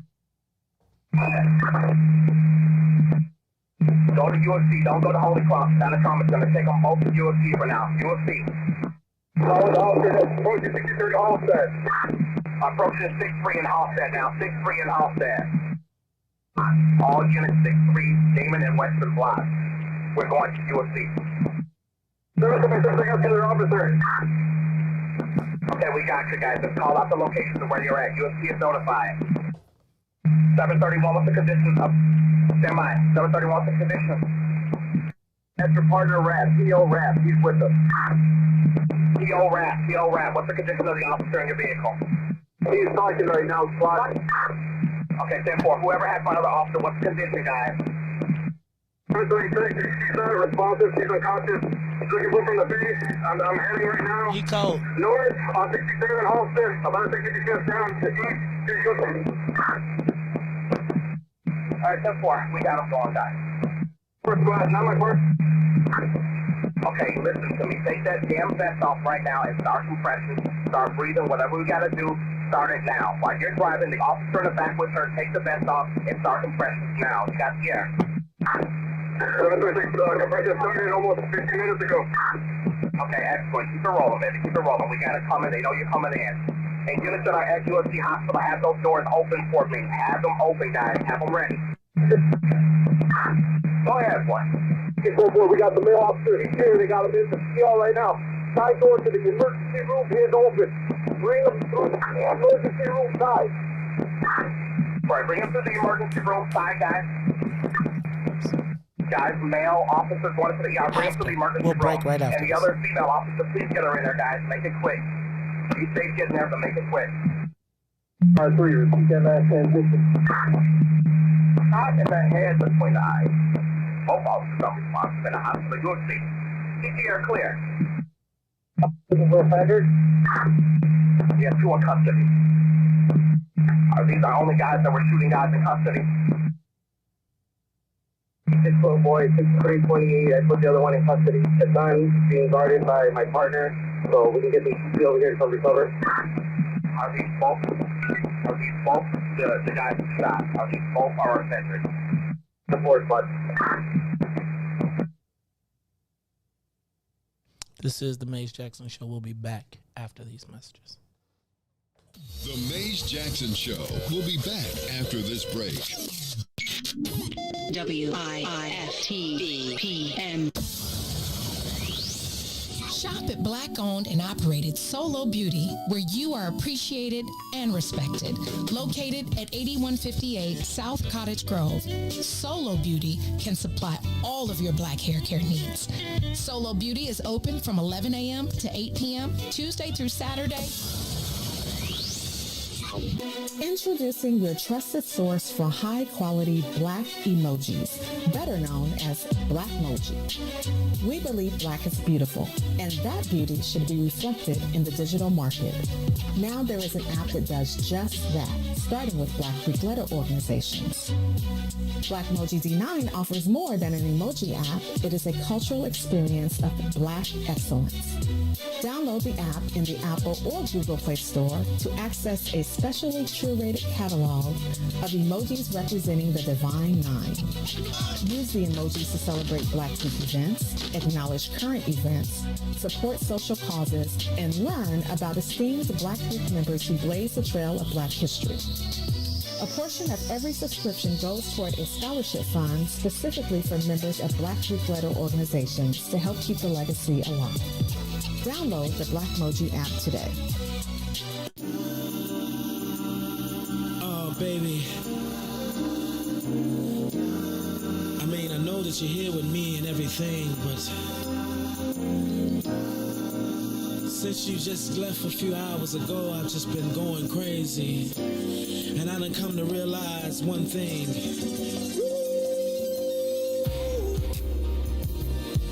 Oh, baby, I miss you. Yeah. Oh, baby, oh, darling. Whoa, whoa, oh, oh. Your love must be some kind of drug, baby, 'cause it just keeps on calling me, and I just need a hit of your love. It's got me shaking and feeling for your touch. Baby, of you I can't get enough. It feels like I done OD'd on you, babe. I'm addicted. Can't stop loving, 'cause I can't get enough of you, babe. 'Cause I'm so addicted to you. This must be love. 'Cause I can't get enough of your love. I'm so addicted. Can't stop. I need you right now, baby. I'm so addicted to you. You're always on my mind, my mind, my mind, every day.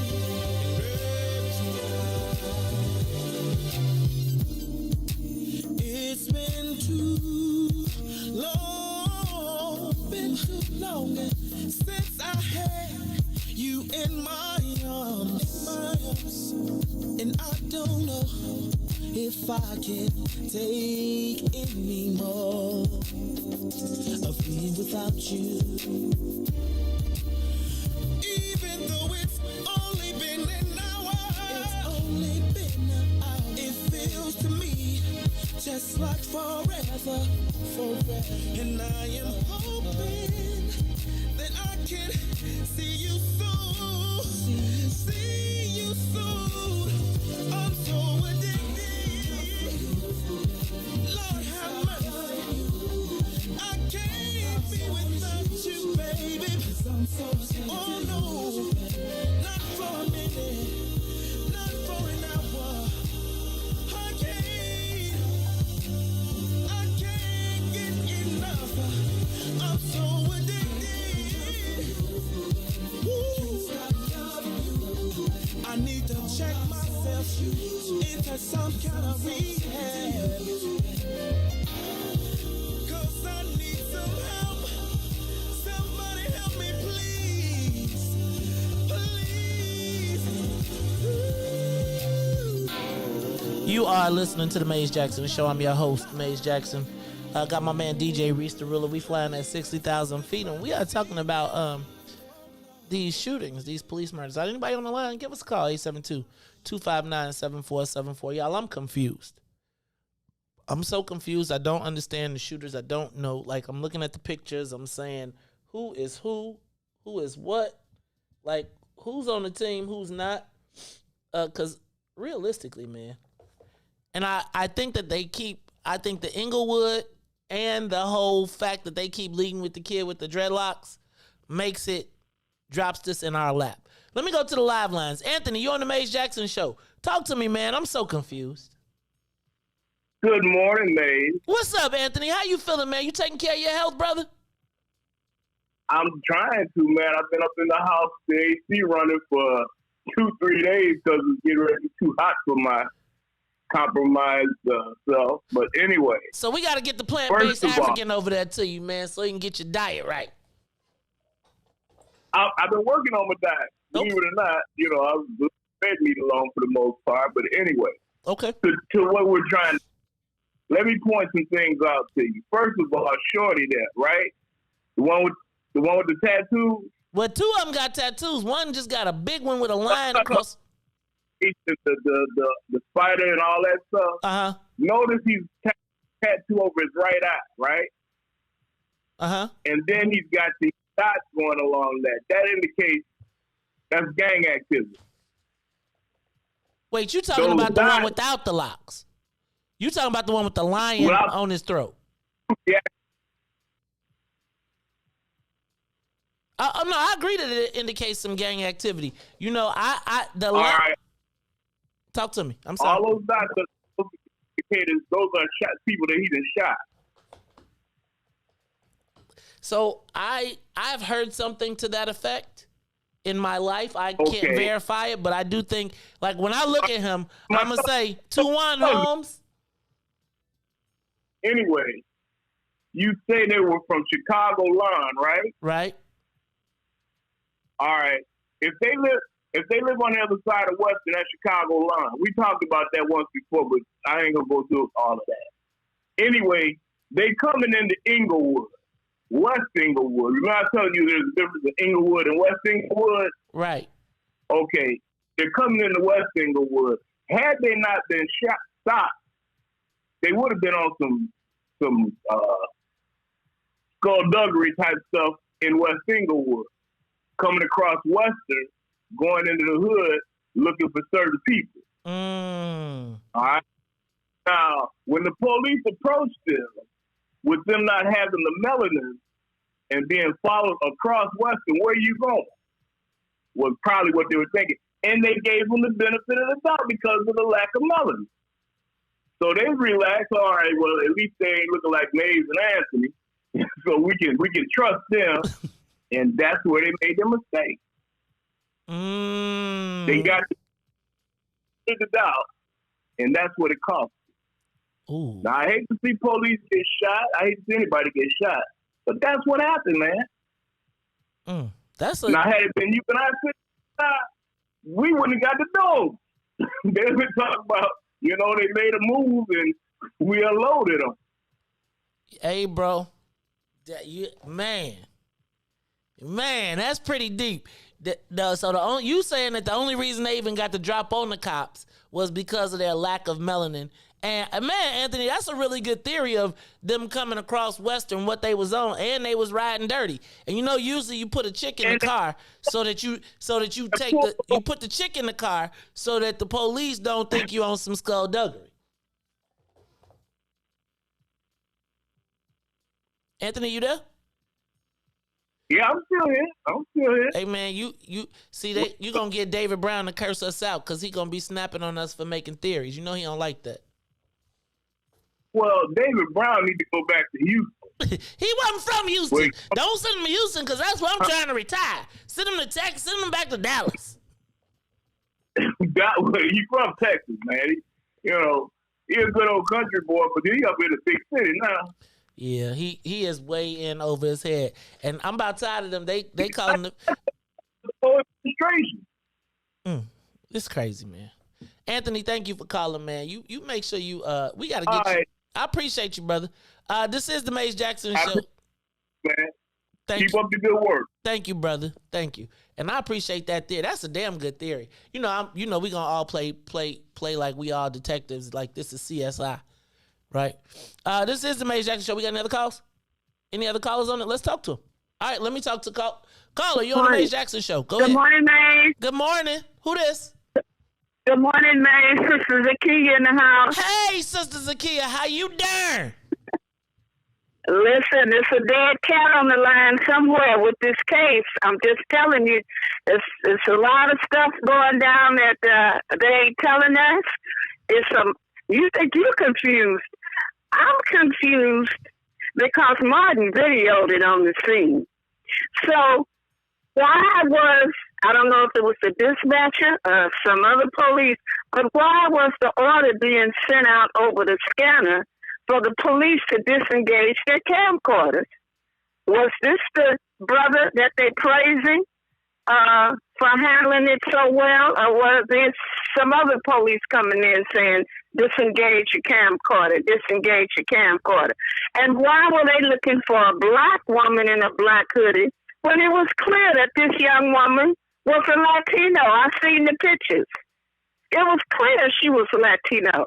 Now, here's the other thing that I'm confused about, and I'm glad it's still under investigation. It'll come out now. That female policeman that unfortunately got shot and killed on the scene, this was the policewoman, and they showed it on the news. It was 982.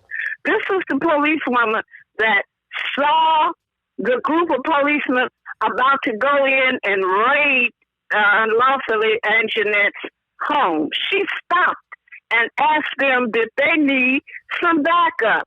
And when the news showed her again, she was inside Anjanette's house, offering to give Anjanette, should we give her a shirt or some pants or something to put on? Now, she wasn't assigned to that case. Why was she up in Anjanette's house? So I'm confused about a lot of stuff here. You know what I'm saying? I do. I'm confused. I'm so confused on this whole thing. Now, I would tell you, remember, they were assigned to the citywide community safety team, right? So that new thing that David Brown came up with. So I wouldn't be surprised where she's at and where we gonna find her at. But I do have questions about this group. Like, I don't know, are these people, like Sister Zakiya, they look Latina or Latino to me, but I feel like Eric and Amante Morgan, like and he got locks. So I feel like I well, yeah. Talk to me. Yeah, one looks more like a Latino than the other one. The other one looked mixed, like the mother might have, his father might be black.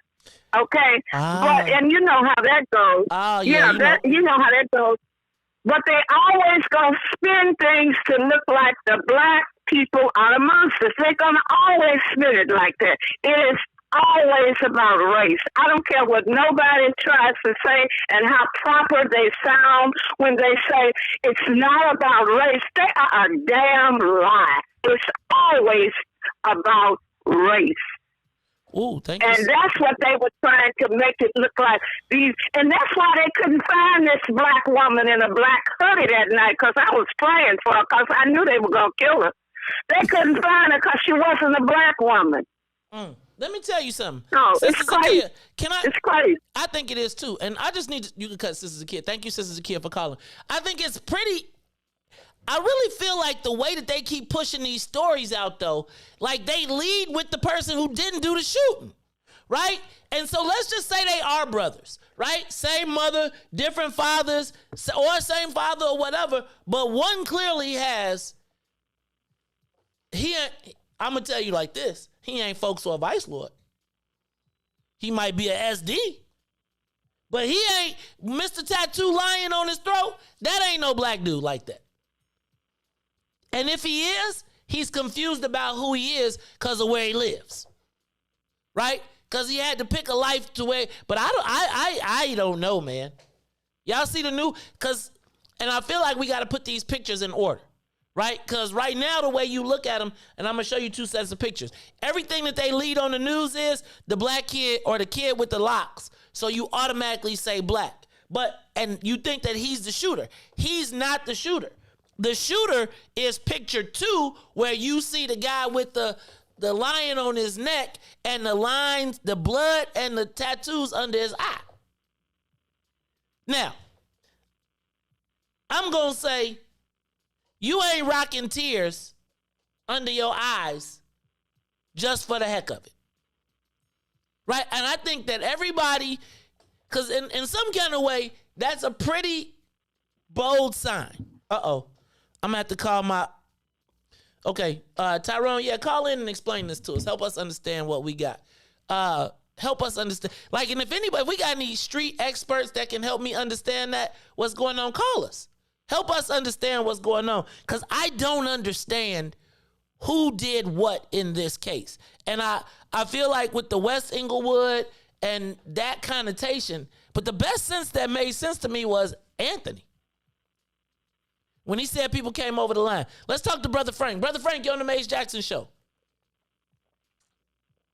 Brother Frank? Hey, good morning, Brother Mace.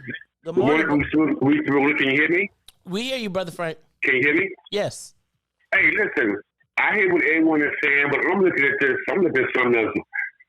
Now, first of all, I think if he was pulled over in Pilsen and this happened, it would be automatically assumed that he was Hispanic. Which leads me to ask the question, why were these Hispanics pulled over in Inglewood in that neighborhood with a firearm? What were they there for?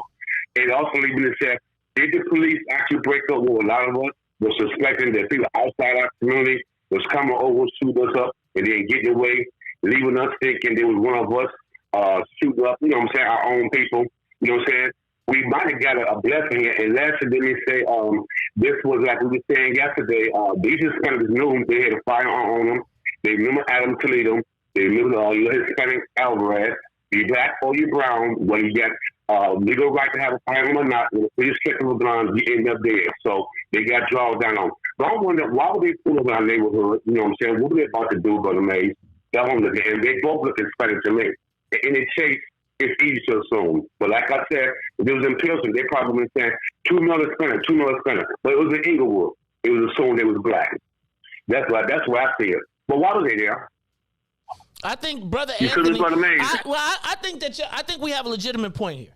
What are they doing? And I still got to go back to my whole premise of whenever you was riding dirty, you put a girl in the car so that the police it diffuses it, right? If it's 3 dudes riding in the car, you know you getting pulled over, right? 3 dudes rolling over, right. But if you got a girl in the car and the person in the back is on the business. Right? They just let the window down. Both of those 2 in the front, the shooting happened by the people in the back. And then I'm going to tell you, Brother Anthony was right, because if they didn't look Latino, they wouldn't have got the drop on them. The police would have had the guns drawn, and they would have had, the third cop would have had the pistol on anybody before they move. If you get pulled up, man, I'm lost on this one. And there's something else going. Let's go to the phone lines. Thank you, Brother Frank. Roosevelt, you on the Mace Jackson Show. Help me understand. I'm confused on this murder. Talk to me. What's going on? Mace, when I heard that run that you did, the police put out, any black person with a blue jersey would have been shot. That was a mass murder attempt. When those policemen put that information out, as I listened to it, I would have sworn that there was a person black like you and me, and if the police had approached them and they got panicked, they'd have been shot. This was a license. Any policeman who put out a bulletin like that, you ought to fire every one of them, because that is misinformation, and it's an attempt to license the police to shoot a black person or many black folk. Black in a blue jersey, black male, and I heard it. How could you give a description like that? Thank you, Mace. Bye. Thank you, Roosevelt. Y'all, I gotta tell you that I keep looking at these pictures and I'm trying to find it.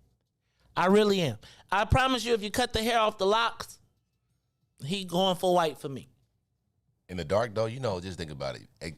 In the dark, and especially with that one with the dreads, I can definitely see him look a little light skinned, because I got some cousins that's, light, like Reese. When they say black male or suspect in a blue hoodie, everybody could get it at that point. For sure. Everybody could get it at that point. And I thank you to my girl, I'm going to call her Robin Patrice, for the pictures, because I think it's... See, I'm going to juxtapose these two pictures because you got to see how the news is running this, right? Where they got the picture of the see how you could easily mistake it as a black person. And I'm still not sure what... Somebody got to help me understand this Eric and Amante. Now, I'm going to say Sister Zakiya came closest to it. Sister Zakiya came closer to it because, you know, there was a time in our lives when being with the Latina chick was like the exotic hot thing to do. Remember Angie Martinez? That's where Roxy came from. That's where we got the Nina Chantels, all of them, because there was a time, and you know, brothers, even to this day, right now on Instagram and everything, they want the exotic shit. So let's suggest that Eric and Amante Morgan,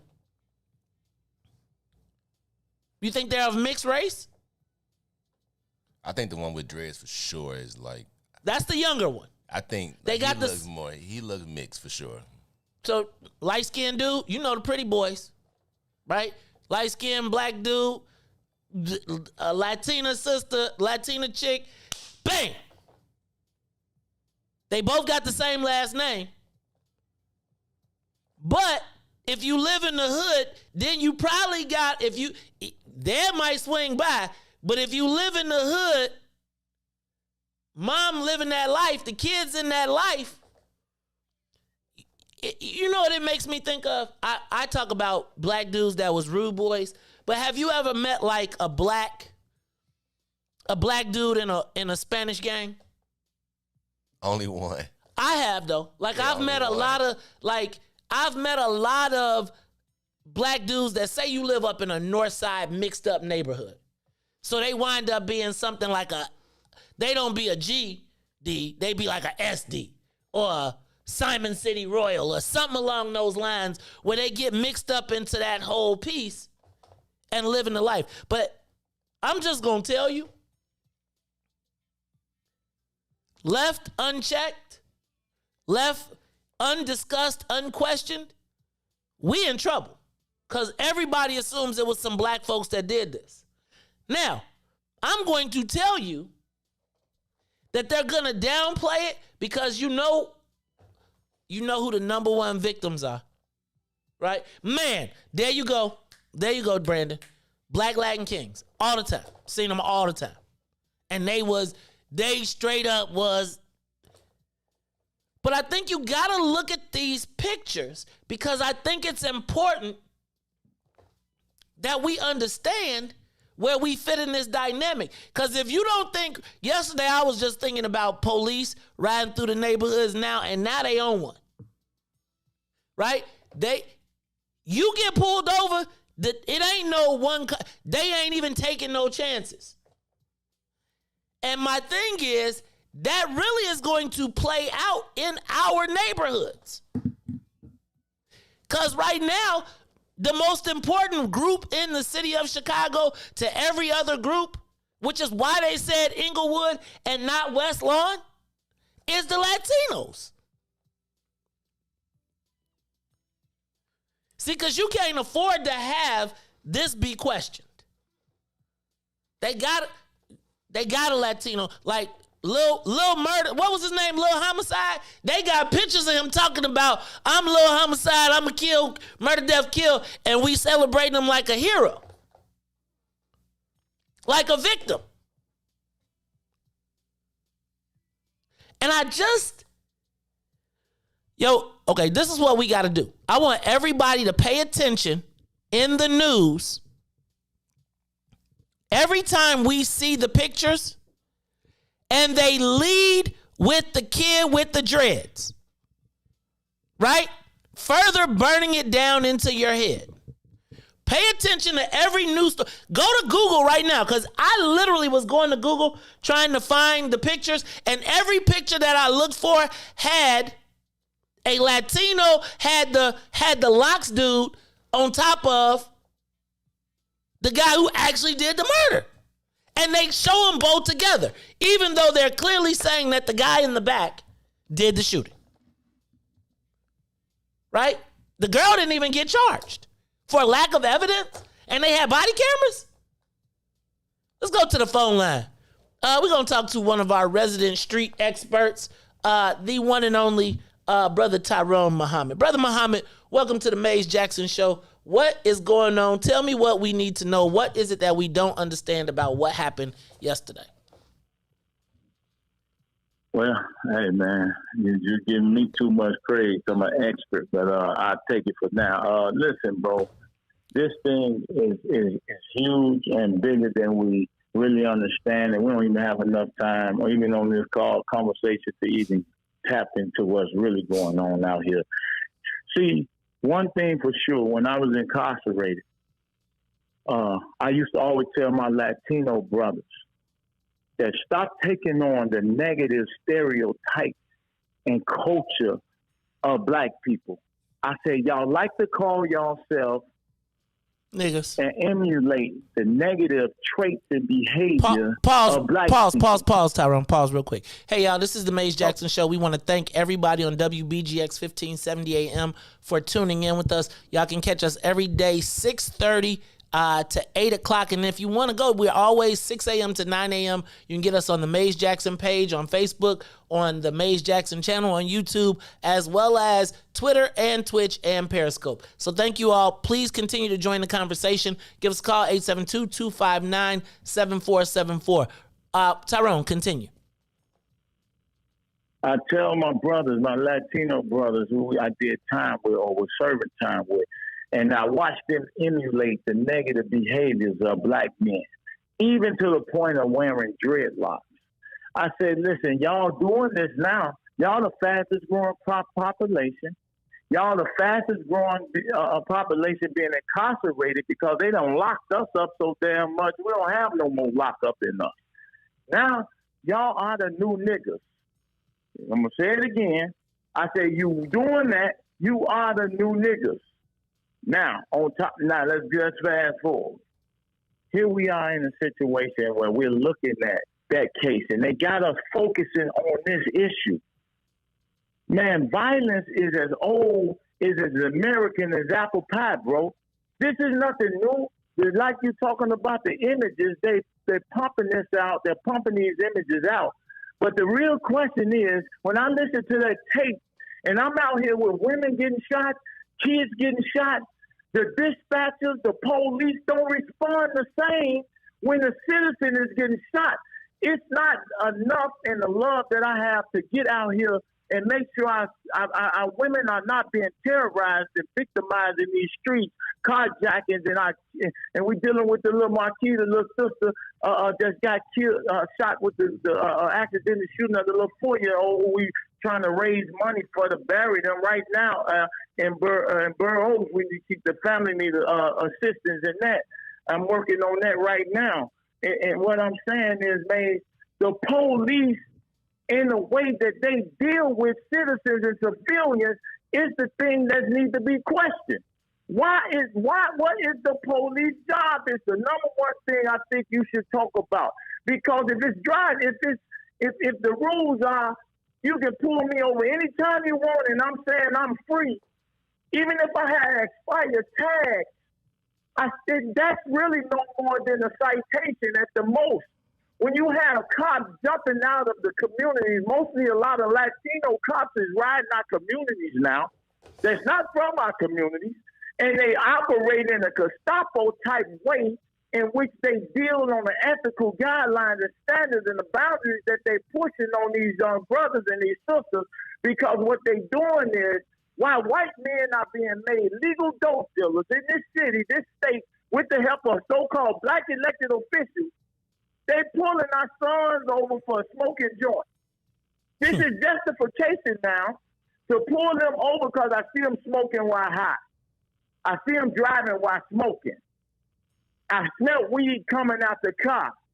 Then this justifies them pulling up on them, searching for guns, because the pressure on the police is to get the guns off the street. First of all, no Smith & Wesson, no extended clips, no 100-round drum, no bullets, no drugs, weed, no heroin, no cocaine is grown in Inglewood. And the fact that you deal with the low-hanging fruit, which is black men and boys and girls now, and Latino boys, girls, and men, you never go at the root of the tree, shows me that they have given up on society and the community, that they're not even interested in dealing with the root. The whole idea is now that we have legalized weed. We have to figure out a way to permanently incarcerate these young men and boys, because they can't come home after 20 years like a brother Tyrone Muhammad. You ain't gonna give them opportunity for reformation, reform. We're gonna annihilate and really get rid of them now. Because, man, listen, man, I'm going to tell you, that's why there ain't even enough time in the conversation to delve into all the points and issues that's dealing with our community, the disinvestment. Bro, we have too much sleep, too many sleep, black men and black elected officials. We have too many. We don't deal with the policing in the proper way, and we're never at the table in the way that they even police our community. You have to deal with the ethical guidelines and standards. That's why every time I see an officer pull people over, I sit back as a servant of my community, and I watch them, and I watch how they interact with the people that they pull over in our community. And then when I watch them pull over white men and women in downtown Chicago, or when Mecca, when that Grant go Highland Park, it's a whole different effect and approach when white men are the number one killers in the world. So I'm only saying, bro, looking at that is merely made. It's just a way of continue to pump endangered men, rebels, and it creates a us against them approach when the media keep putting these images in the media. And we then feed off of that. And it makes us, even as our own community persons and members, fear our own children, fear people with dreadlocks, fear people. It's like it's scare tactics to me. And the media play along with it, and everybody else. I'm going to hold on in case you have a question. Nope. I'm going to tell you got to give me a close. Give me a close. You say give you a close? Yeah, you got to give me a wrap because I'm about to go to break. It's going to take us a phase, bro. Ain't no more sitting on the sideline. That means we have to be active in the way that we deal with the law enforcement. We have to be active in the way that we call these corporations, specifically these so-called new cartel weed dope dealers, that's illegal dope dealers. We got to deal with them as it relates to corporate responsibility in terms of violence prevention, reentry, prison reform, and social justice, that they pass license and they take taxes. The tax dollars are supposed to go towards correcting and fixing the ills caused by the war on drugs. And we have to, as black men, be forefront and foremost and vigilant as it relates to our sons, our nephews, our cousins, and our young ladies out here, bro. We have to turn it up. Hey, yo, that is Brother Tyrone Muhammad. On that note, I'm going to take a quick break. Reese, we're going to come back. You're going to give him some news, traffic, weather. We're going to come back, and we're going to talk about who really cares what the police think. We saw that they turned their back on the mayor when she showed up at City Hall. I want to talk about who really cares about what the police think. It's the Maze Jackson Show. We'll be back.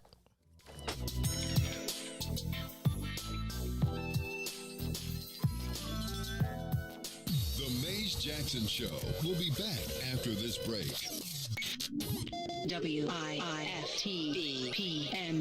Introducing your trusted source for high-quality black emojis, better known as Blackmoji.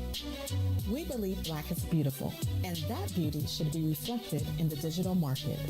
Now there is an app that does just that, starting with Black Greek letter organizations.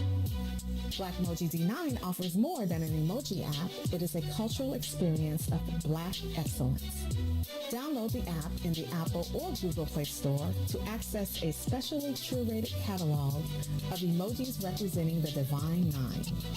Use the emojis to celebrate Black Week events, acknowledge current events, support social causes, and learn about esteemed Black Week members who blaze the trail of Black history. A portion of every subscription goes toward a scholarship fund specifically for members of Black youth-led organizations to help keep the legacy alive. Download the Black Moji app today.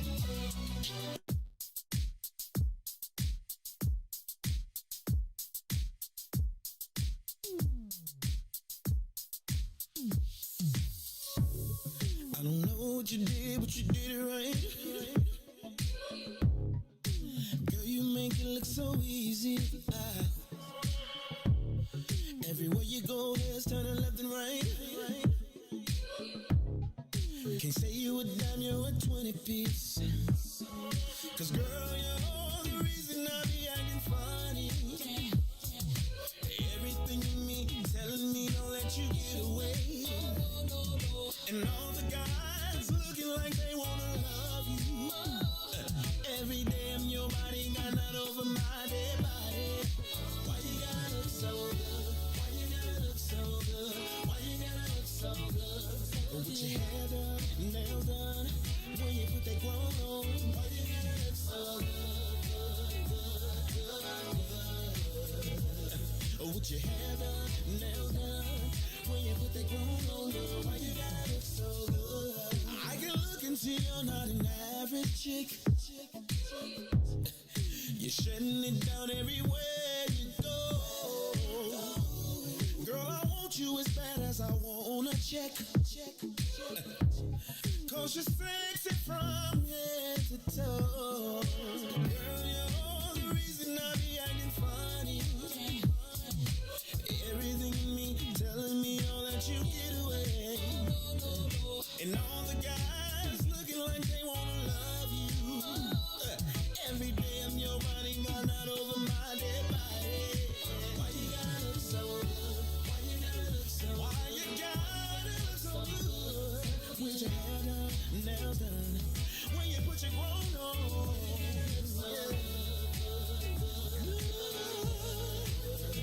It's something about you. When you put your grown on. When you're waking up straight out of bed, girl, why you gotta look so good? When you're at the job just taking a break, girl, why you gotta look so good? In the club turning up, why you gotta look so good? On the dance floor giving more, why you gotta look so good? Why you gotta look so good? Why you gotta look so good? Girl, you know you be killing them when you be getting your own woman on. Why you gotta look so good? With your hair done and your nails done, when you put that grown on, girl, why you gotta look so good? Girl, why you gotta look so good? Why you gotta look so good?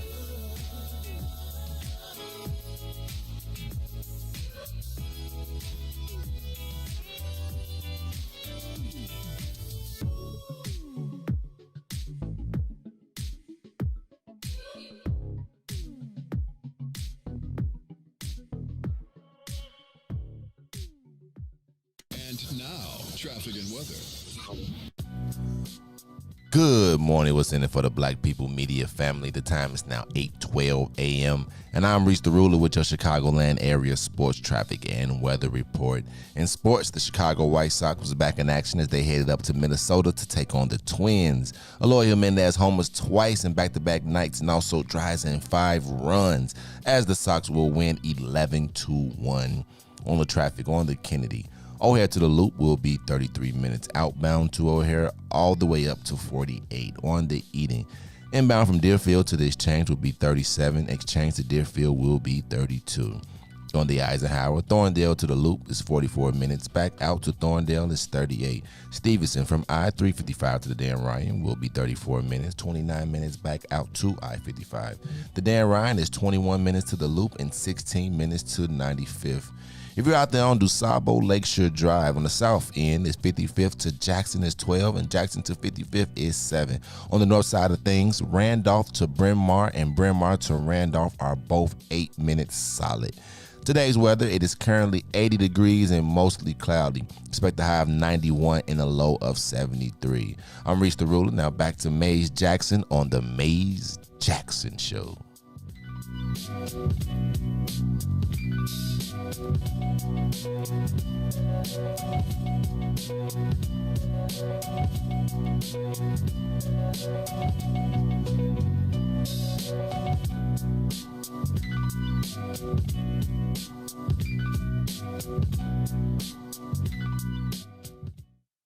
to the Maze Jackson Show. You are listening to the most dangerous show in the morning. This is What's in It for the Black People Radio. Maze Jackson. Maze Jackson, the most vociferous advocate for black people in the world.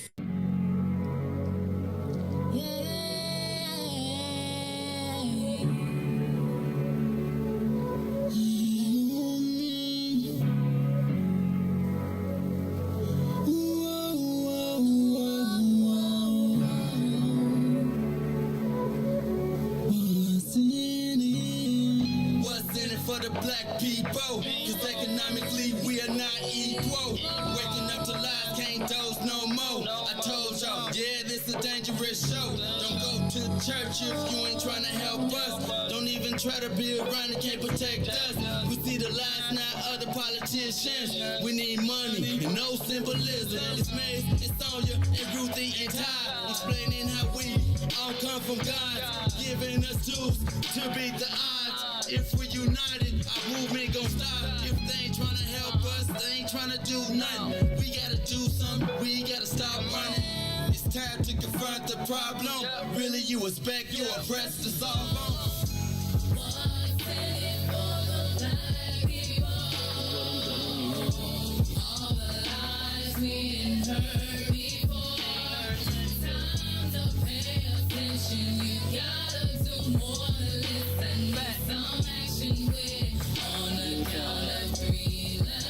Wake up, Chicago! Wake up, world. This is the Maze Jackson Show. I'm your host, Maze Jackson. Got my man DJ Reese, the ruler, in the building with me. Reese, what's up, man? We here. You good? Man. Yeah. Oh man, that was a good topic. Like I said, it was just a small world. I told you, just to actually know the dispatcher is kind of crazy. Small world. He famous now. Oh yeah. Dispatcher is famous. But I think one of the things that. So let me just say this. If you are a police officer, that dispatcher was an MVP. Like, shout out to the dispatcher. First of all, if your life is in trouble, you want to find a dispatcher that can get on top of that. Now, the question becomes, would that same level of concern been for anybody else's life? Remember when I asked you yesterday, are police lives more valuable than the lives of regular constituents? And I think in their mind, yes. Right? I think in the minds of police officers, they are at a higher standard than the average citizen. I can agree with that, right? Here's only why I'm going to say, though. But you know the statement, for much is given, much is required. So that's why you don't just get to shoot people accidentally as a police officer, because we're supposed to hold you and we're supposed to, like, the fact of the matter is, the reason that most police have the authority is because we all do in some way, shape, not all, most of us hold them in some level of higher authority, recognizing that their lives are perceived to be more valuable than ours, which is why we often, the average person complies, because they know that police versus regular person gets shot, person loses. Police goes home safely, home to his family. We're easily justified. So it comes to reason that because we give you a level of respect, you have to honor that level of respect. And when you don't, it creates moments like this. Now, I still feel like them weren't black people.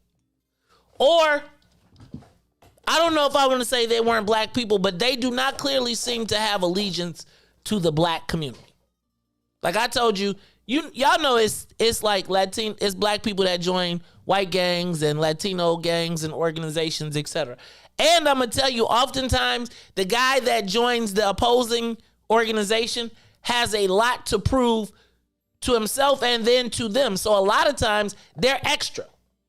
So like if you the mixed dude in the Latino gang and they start questioning you, you become a little crazy.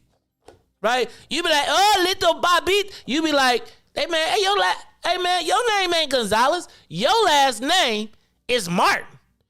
What you doing around here, Holmes? So you gotta fight. You gotta prove who you are. You got to whoop some tail. And then a lot of times in those spaces, Brandon was telling me he lived next door to a black Latin king. I tell you about the Black Rude Boys. I mean, it's funny. But they always was like the champion of their set. And so I think we really got to question Regina, how you know they Hispanic though? Who is telling me this? I just need y'all to tell me, because y'all do know that there is a difference in how our community will be treated. Way differently than, Latinos will tell you that they get harassed by the police. I just don't think it's equivalent. And part of the reason, I know this is going to sound really crazy, but part of the reason that I hope that it wasn't black people, and his name was Dallas.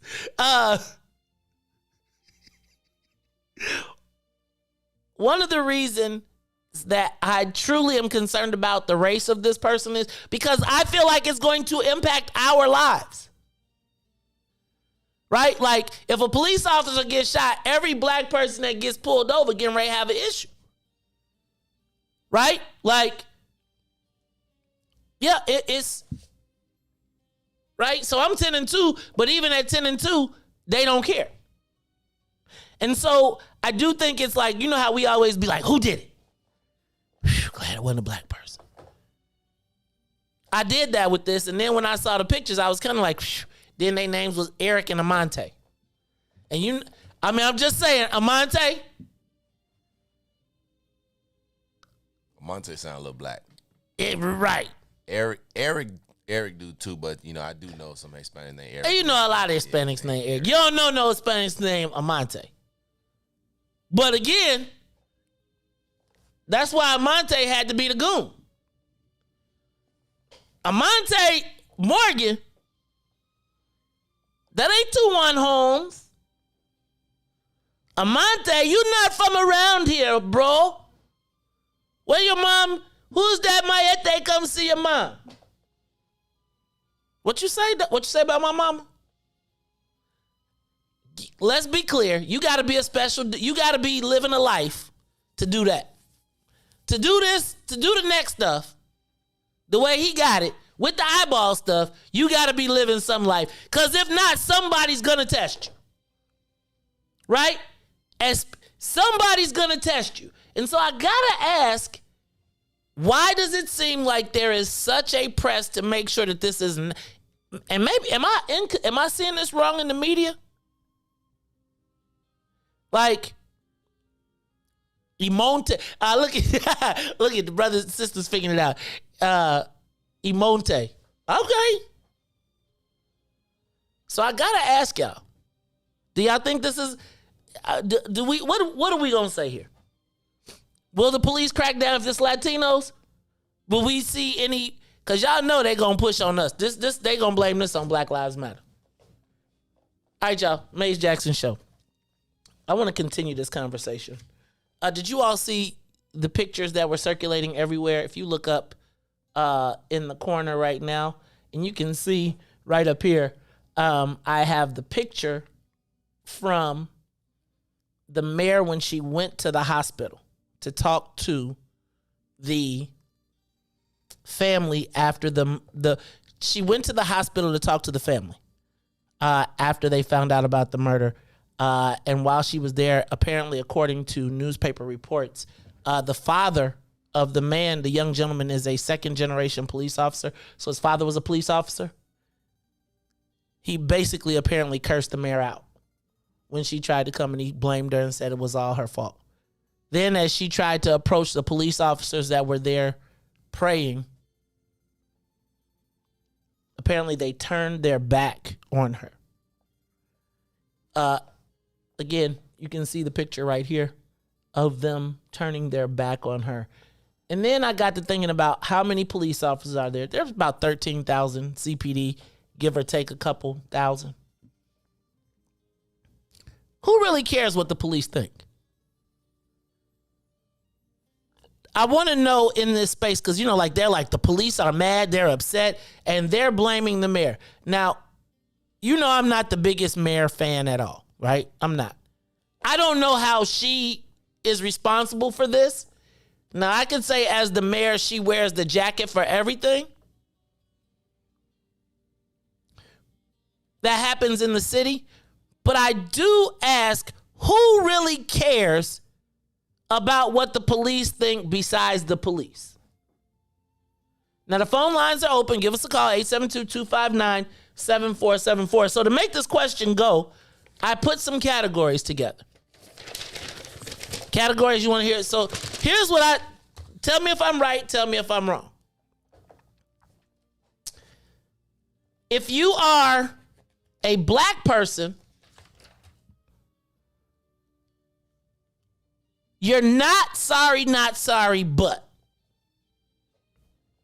Right? So you can't say sorry, not sorry. So you're not sorry, not sorry, but I got questions. You think that's an effective summarization of where black people are on this thing? I'm not sorry, because that would be callous.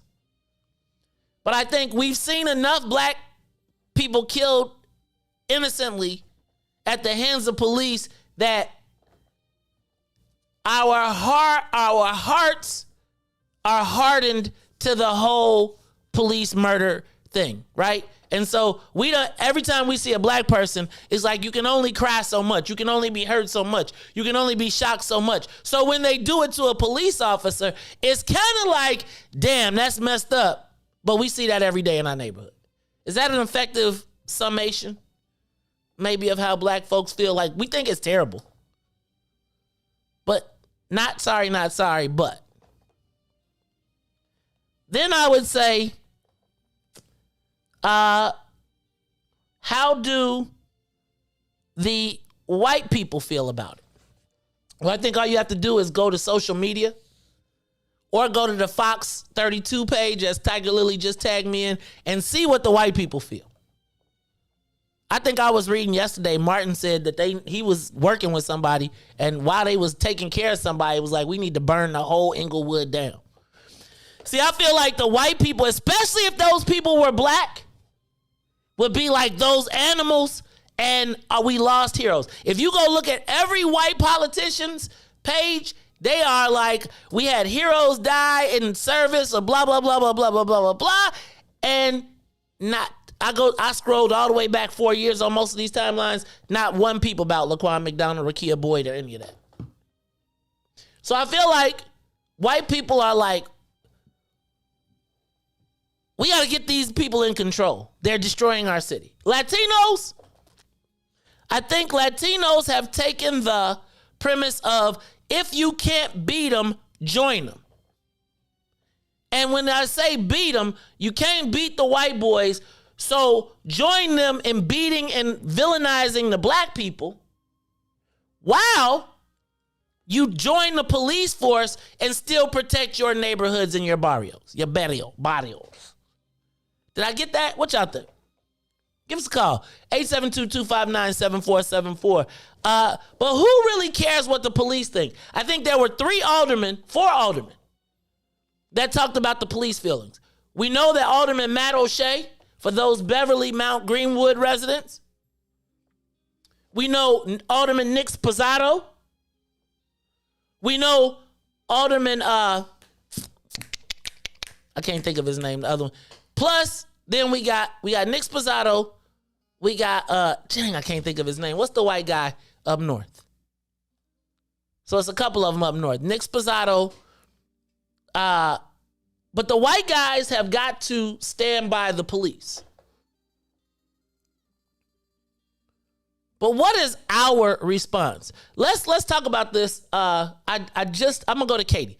Katie on the Maze Jackson show. Who cares what the police think? If you don't live in a police area, who really cares? Can they affect us politically? What can they do? Who cares what they think? What's up, Katie? You on the Mace Jackson Show? Hi, I just want to say that I'm glad you put those pictures up. I could send it easily to my brother because he thought with Inglewood, he's from here, but he lives in Nashville. He thought it was all black, so I sent him the picture. It was black, so I said, no, we ain't claiming this. This is Hispanics doing this. So I did a happy dance when I saw who it was. I did a happy dance. Now let me ask you though, Katie. Why did you do a happy dance? Yeah, I got my own reasons, and I'm still not sure because I still feel like they're marketing them as black people. So why did you do that? Because I was happy that it wasn't us. I mean, we always pictured as being the only ones. And with the dispatcher, with him calling black, I don't know who started that, but you know they wanted to crown this dispatcher as king of the dispatchers. I mean, he was supposed to be so great, or she was supposed to be so great. It wasn't all that great if he was saying black, black, black. Who gave him that information? What police officer gave the dispatcher that information? That's what I would like to know. And thank God for you that could put this stuff on here because it's not being put on the news like this. The white media, no. I'm gonna tell you. Can I tell you, Katie? I'm gonna tell y'all. Go Google it. If you Google it, because I was looking for pictures, and straight up, shout out to Janessa. Oh, excuse me. Whatever your name is today. Shout out to her for making sure that I got the pictures. She also sent me a picture of the young 19-year-old one when he was when he ain't got the locks. And he looked like he could have been in Beach Street. Right? Like, you know that in-between space where you get to play in between either one? This make me think of y'all promo with Toy. But I gotta ask y'all, why are they trying to why is the fact that this is Latino, that it seems to be that these guys were Latino, but it doesn't seem like that's the narrative that's being pushed. I feel like I just read a newspaper article. Thank you, Katie. I appreciate your call. I just read a newspaper article where they said they were stopped in Chicago lawn and then talked about the murder being in Inglewood. They didn't drive away. Why is it? Anyway, it's the Mace Jackson Show. What am I missing here? And who cares what the police think? Like, and when I say who cares what the police think, like, is there a political ramification for the police being mad and turning their back on the mayor? Now, and does the police being mad at the mayor, how does that impact us? Right? What does that mean if the police have turned their back on the mayor? Does it mean that they won't respond anymore? It's the Mace Jackson Show. We're going to take a quick break and we'll talk about it some more. Hey, I'm going to have this conversation, but I also wanted to think, so I was being a little messy last couple days ago, but I think I came up on something. I've taken a great idea and I've bitten it well. Chicago VERZUZ. If you can make your own list of Chicago VERZUZ, who would be on it? And it don't gotta just be music. It could be chicken. You know what made me think about it? What made me think about it was the Dipset getting mollywopped by the Locks. But then what I thought about was, what if Nuisance rapped against Shauna in a VERZUZ? Right? So we're going to continue this conversation, but we're also going to talk about Chicago VERZUZ. I got Harold's versus Uncle Remus. Who will win that VERZUZ? What about Common versus Kanye in a VERZUZ? Southside versus Westside. Yo, look, we're going to talk about it all when we come back. It's the Mace Jackson Show. Reed's like, Westside all day. It's the show.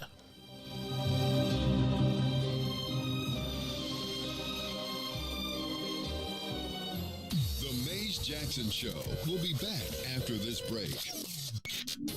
WIIFTBP. Shop at Black-owned and operated Solo Beauty, where you are appreciated and respected.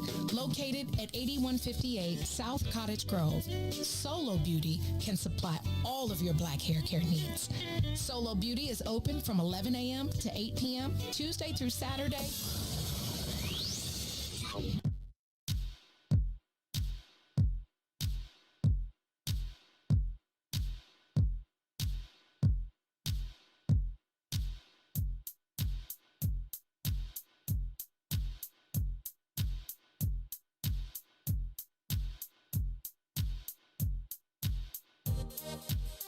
What's in it for the black people? What's in it?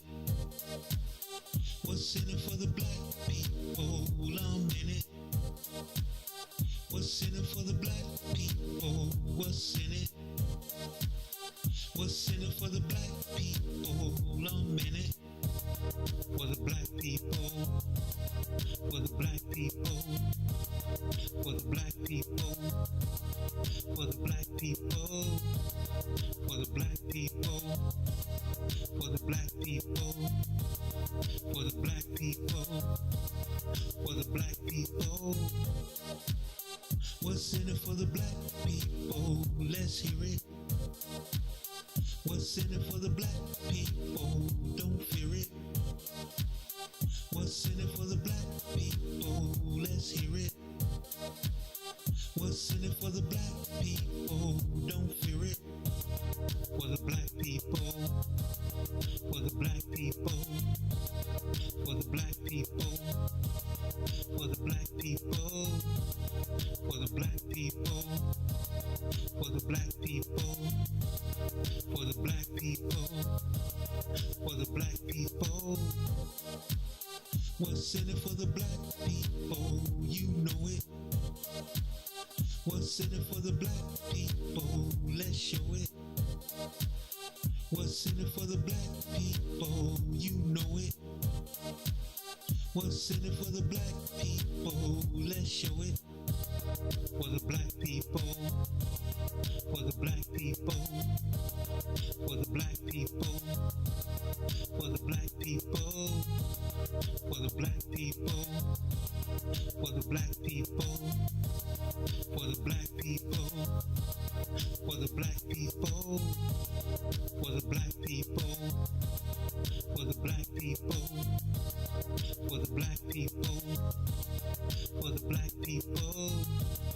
For the black people. For the black people. For the black people. For the black people.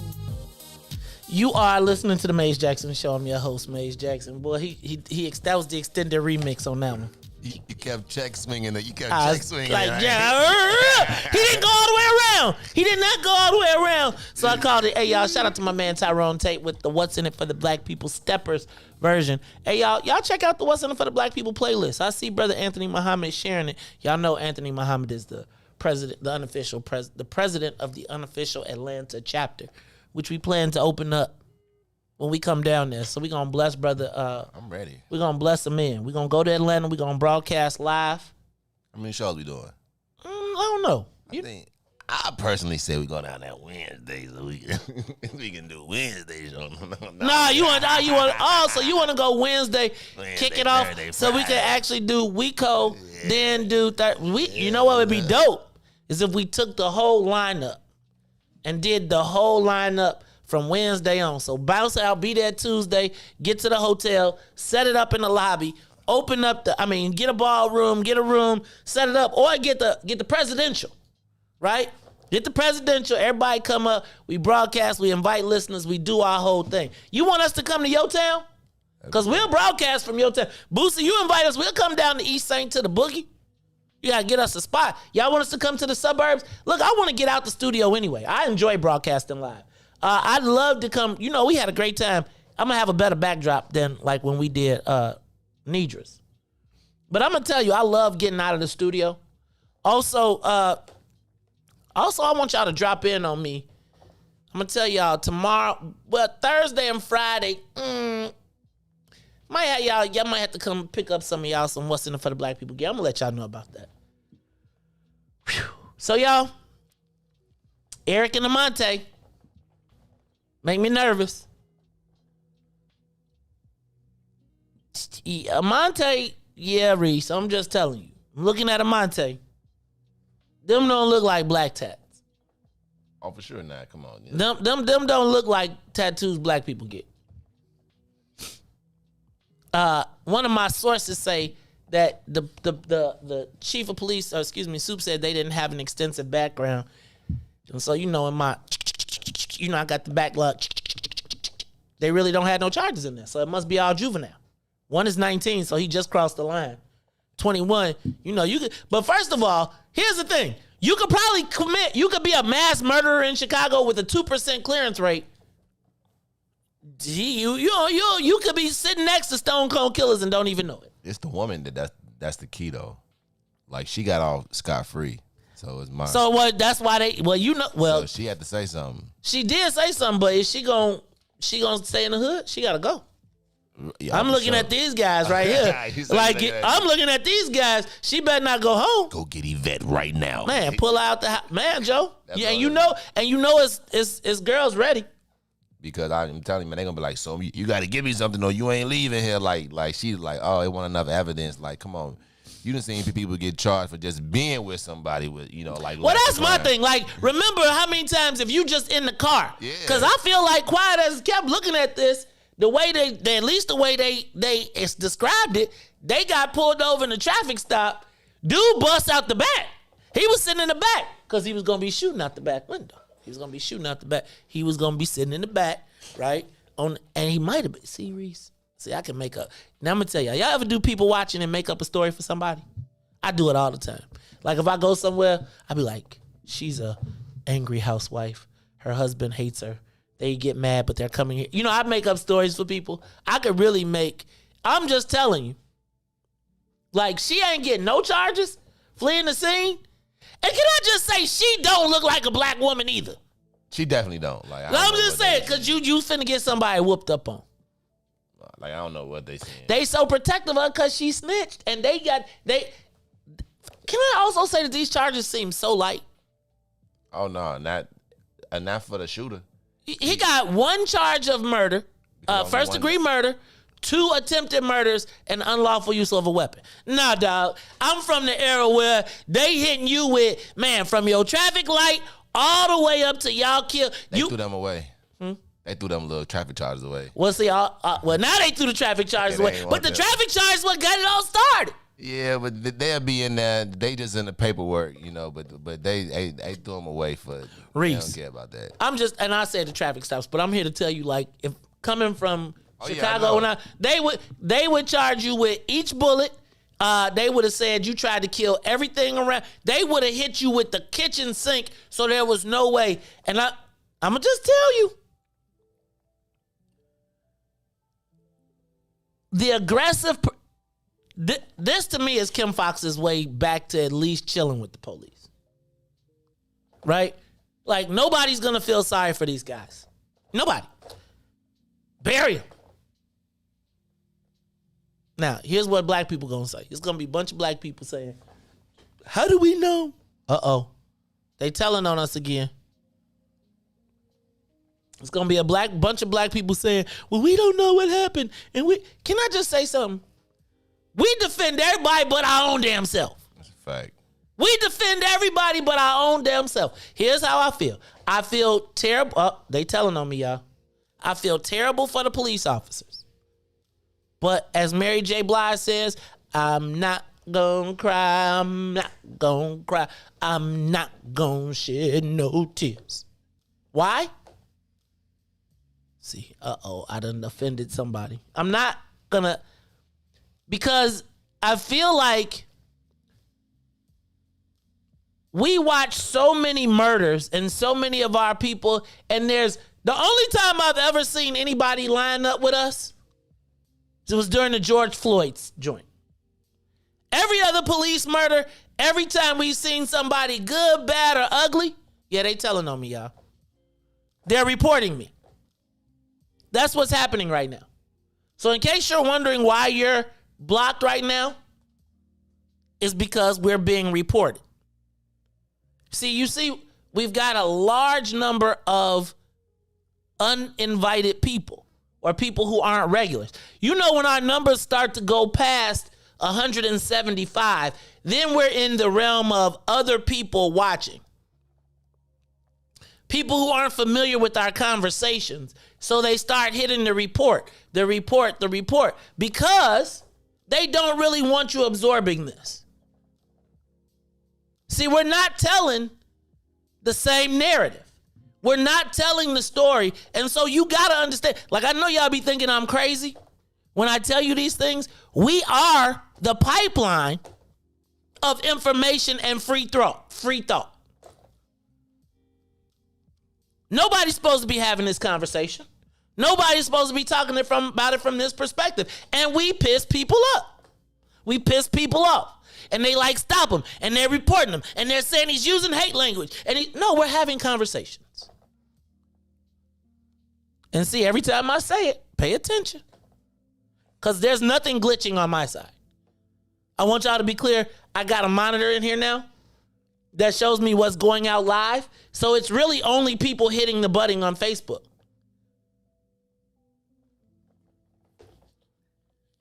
They want to stop us. I already hurt their feelings yesterday when I told y'all that the Negro auction happened. They like, he telling the secrets again. Why you laughing at me, Reese? No, I'm laughing at the report. Like, they just going crazy. Like, and it's happening every time. As soon as it get too crazy, they be like, yeah, like, it be interrupting. Like, we been doing this show for 2 hours and 44 minutes, and now all of a sudden it's like, all right, okay, interruption. But yeah, you're right, man. When you speaking the truth. Don't nobody want it. It's like, because I don't really give you the fake truth. Like, I tell you the things that make me uncomfortable, that make all of us uncomfortable. But the fact of the matter is, it's the reality that we face right now. And so I just need for y'all to understand that I'm going to take it away. So we're going to stop getting reported, because I'm going to stop talking to y'all about these police officers. And I'm going to start talking about fun, happy stuff. Right? Because you know when I said, who cares what the police really think? You know when they saw that section, they was like, hold it. Hold it. And Ruthie Moore ain't there neither? Oh, no. We're going to take that brother down. See? There you go. Report. Facebook, like, this dude been doing this for years. Y'all ain't know about him? So that's what's happening. I'm telling you. It is what is happening is they are reporting the broadcast, and Facebook is sending people to check and see if we're saying hate speech or not. And so there's a whole bunch of, I know this. So I'm going to keep on doing what I do. And I'm going to ask you all to keep on rocking with me. Because they ain't never said I lied yet. You ain't never seen this information has been rated false.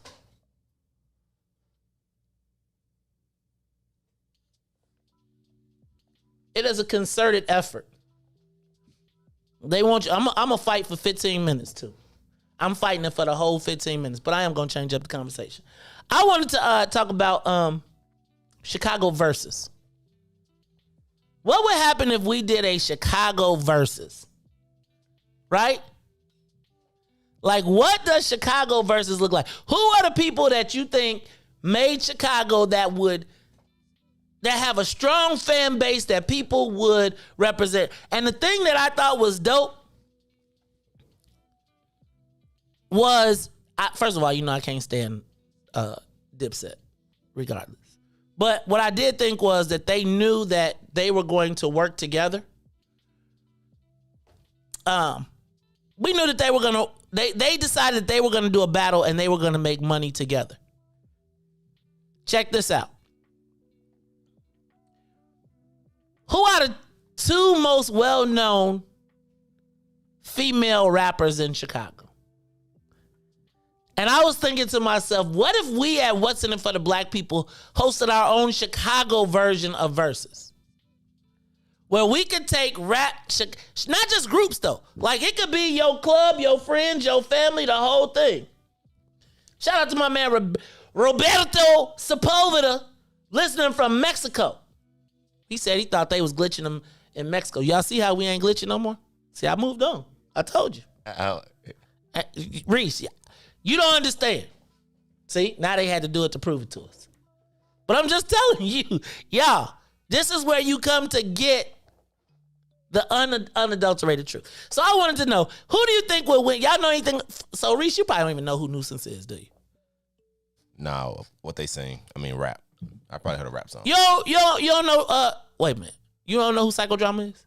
Oh, yeah. I was just... Nuisance is the female from Psychodrama. Hey, you know what? Then she is good. I saw her perform. So you remember when T.O. had that guy in there and he gave me them tickets? Uh-huh. She was there. She performed and she killed. So yeah, he's right. First of all, Nuisance is a Chicago. It's weird because when you grow up on the South, so you ain't never heard Magic? Yeah. That's Nuisance from Psychodrama. Oh, remember, I rap in a towel coat, right? Yeah. That's Nuisance. So I wanted to put a battle together between Nuisance and Shauna from DTP / the Infamous Syndicate. Who y'all think will win that battle? I'm going to go with Nuisance on that one. Oh, you going to go with I'm going to go with Nuisance on that one, too. You from out west, though. You buy it. Was good, but, you know, I just think that, you know what I'm saying, like, Nuisance had like, put out more in a battle. I believe that she'll win. Like, Shauna had, like, a couple of really, like, hit songs. I'll tell you what, though. Shauna can rap. For sure. For real. You know, we did the Infamous Syndicate 25-year release party here. But I was just thinking, who else could you see battling? Who would win between Twista and Common? The people will definitely pick Common. Okay, but in a battle. Like, I'm talking about a battle. Rap battle? Just a straight up battle. Probably Common. Like wait, you'll give Common the battle over Twista? And like a battle, yeah, Common. And like a battle. Because I don't know if Twista can't freestyle, he'd be just mixing stuff up, you think? Yeah. I ain't gonna hate on Twista. Shout out to who wins between Crucial Conflict and Do or Die? I'm going with Do or Die. What? Only because one of the daddies was my gym coach. That's it. I think they win with Hey by itself. I don't know. Do or Die has some hits. 4 a.m. They had some hits. The Do or Die had some hits. Okay. Crucial Conflict had what? Hey and what else? No, they had a few. They had Hey. They had Scummy. They had a few. What's that one? They had another one though but nothing goes up like when Hey in the Middle of the Barn came on. Nothing. What's the biggest song to ever come out of Chicago? Who's the biggest artist to ever come out of Chicago? To the left, the Casper slide got to be. Oh, dang! Am I right or right? Dang! Okay, Casper, the biggest artist out of Chicago ever. To be known, like that song is known. That everywhere. could be the case. Could he be? Because he bigger than Tank? Is he bigger than Kanye? I wouldn't say the song bigger than Kanye, but I guarantee more people would know the Cha-Cha Slap before they probably know. Like, even a white person probably know the Cha-Cha Slap before a Kanye West song. Okay, I'll give you that. Dang. So wait a minute. Could the biggest artist ever to come out of Chicago, the most recognized? Oh well, then somebody said R. Kelly. Yeah, R. Kelly. R. Kelly, but who's bigger right now? Not right now, but R. Kelly or one song, one shot. Who wins? The biggest song ever out of Chicago ever. Gotta be Cha-Cha Slide. That's what I was saying. I mean, the McDonald's be don't. Look, you be in Europe. White people, we was in Jamaica. The white people was don't. No matter where you going, you know the Cha-Cha Slide. And you know what else they know? The wobble. White people know the wobble. Okay. South Side versus West Side, who wins? I'm gonna say the West Side only, not because I stay on there, only because y'all divided. So listen, the South Side ain't even together. So over East gonna break off from y'all. You know what I'm saying? And the 100's gonna break off from y'all. And I'm gonna tell you what. I would have to go with the West Side. And the reason I'm gonna have to go with the West Side is really because of what you said, right? Like, I always used to say this, and this is somebody that y'all don't get mad at me for saying it, but on the South Side, jealousy is pervasive on the South Side. Like, a South Side dude will kill you over his girlfriend. Like, you was looking at my girl. I don't appreciate that. West Side, they be like, hey, man, where's she going? Right? Like, now you will get killed over some money. Yeah. But the West, like, ain't nobody killing you over no girl. They not doing that. They just not. It'll be like, man, Joe. Man, I'm going to tell you, think about all of the South Side. Like, you could maybe get a neighborhood, but even just think about 2 blocks over, they be killing each other. Right. And I'm like, I'm on 6. I'm from 64th, 65th, but I'm not from 63rd. Like, that's the next block, homie. Like, hey, how about this? Can I tell y'all a story? Y'all gonna laugh at me. Some days I be telling y'all stories, and I swear to God, they be like, this nigga lying. But can I tell you what? Y'all see we ain't getting blocked no more, right? See? I'm just telling you. Now they gonna hit it now just so they can be like, weird. But about 25 years ago, about 20 years ago, a brother named Marvell came to my office.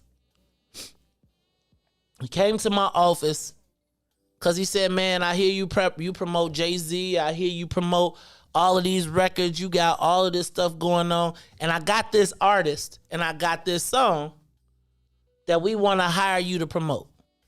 Now, when Marvell came, he had come highly recommended.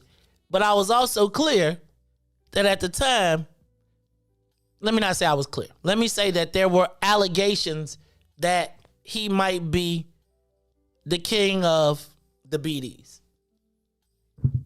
Right? And so part of the thing when you're doing business, and I'm not saying that he was, I'm just saying that was what the rumor was. But part of the time when you start to deal in the music business, what I used to say was, I don't want to do music with dealers, with people that live that life because they used to getting their money back so quick that if it don't come, they be standing at your house the next day like, yo, cuz I gave you $10,000 to promote my joint and he ain't the superstar of the world. And he plays this song for me.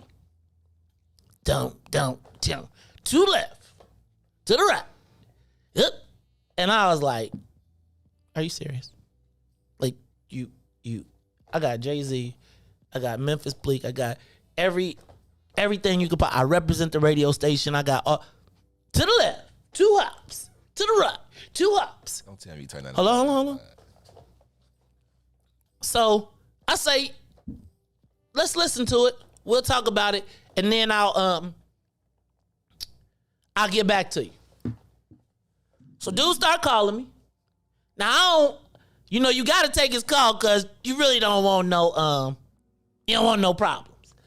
What's up, man? I'm a little bit too concerned. I got a little bit too much on my plate right now. I don't think I could do the artist justice. But you should shoot the video. Go shoot the video. I'm gonna call my man Vince Bass. They gonna get you a plan. You gonna go over to the click. Y'all can shoot the video. They shoot the video. It is urban fabulous. I mean, it's like straight video camera video. That song was the Cha-Cha Slide. I turned it down. And now as we talk about the biggest song in the whole entire ever come out of Chicago. Definitely the Cha-Cha Slide. I don't care what nobody says. I don't think there is a song bigger than the Cha-Cha Slide. I mean, when the little white girl be like, don't. I'm telling you, you go to China, they will do the Cha-Cha Slide. Worldwide, yo.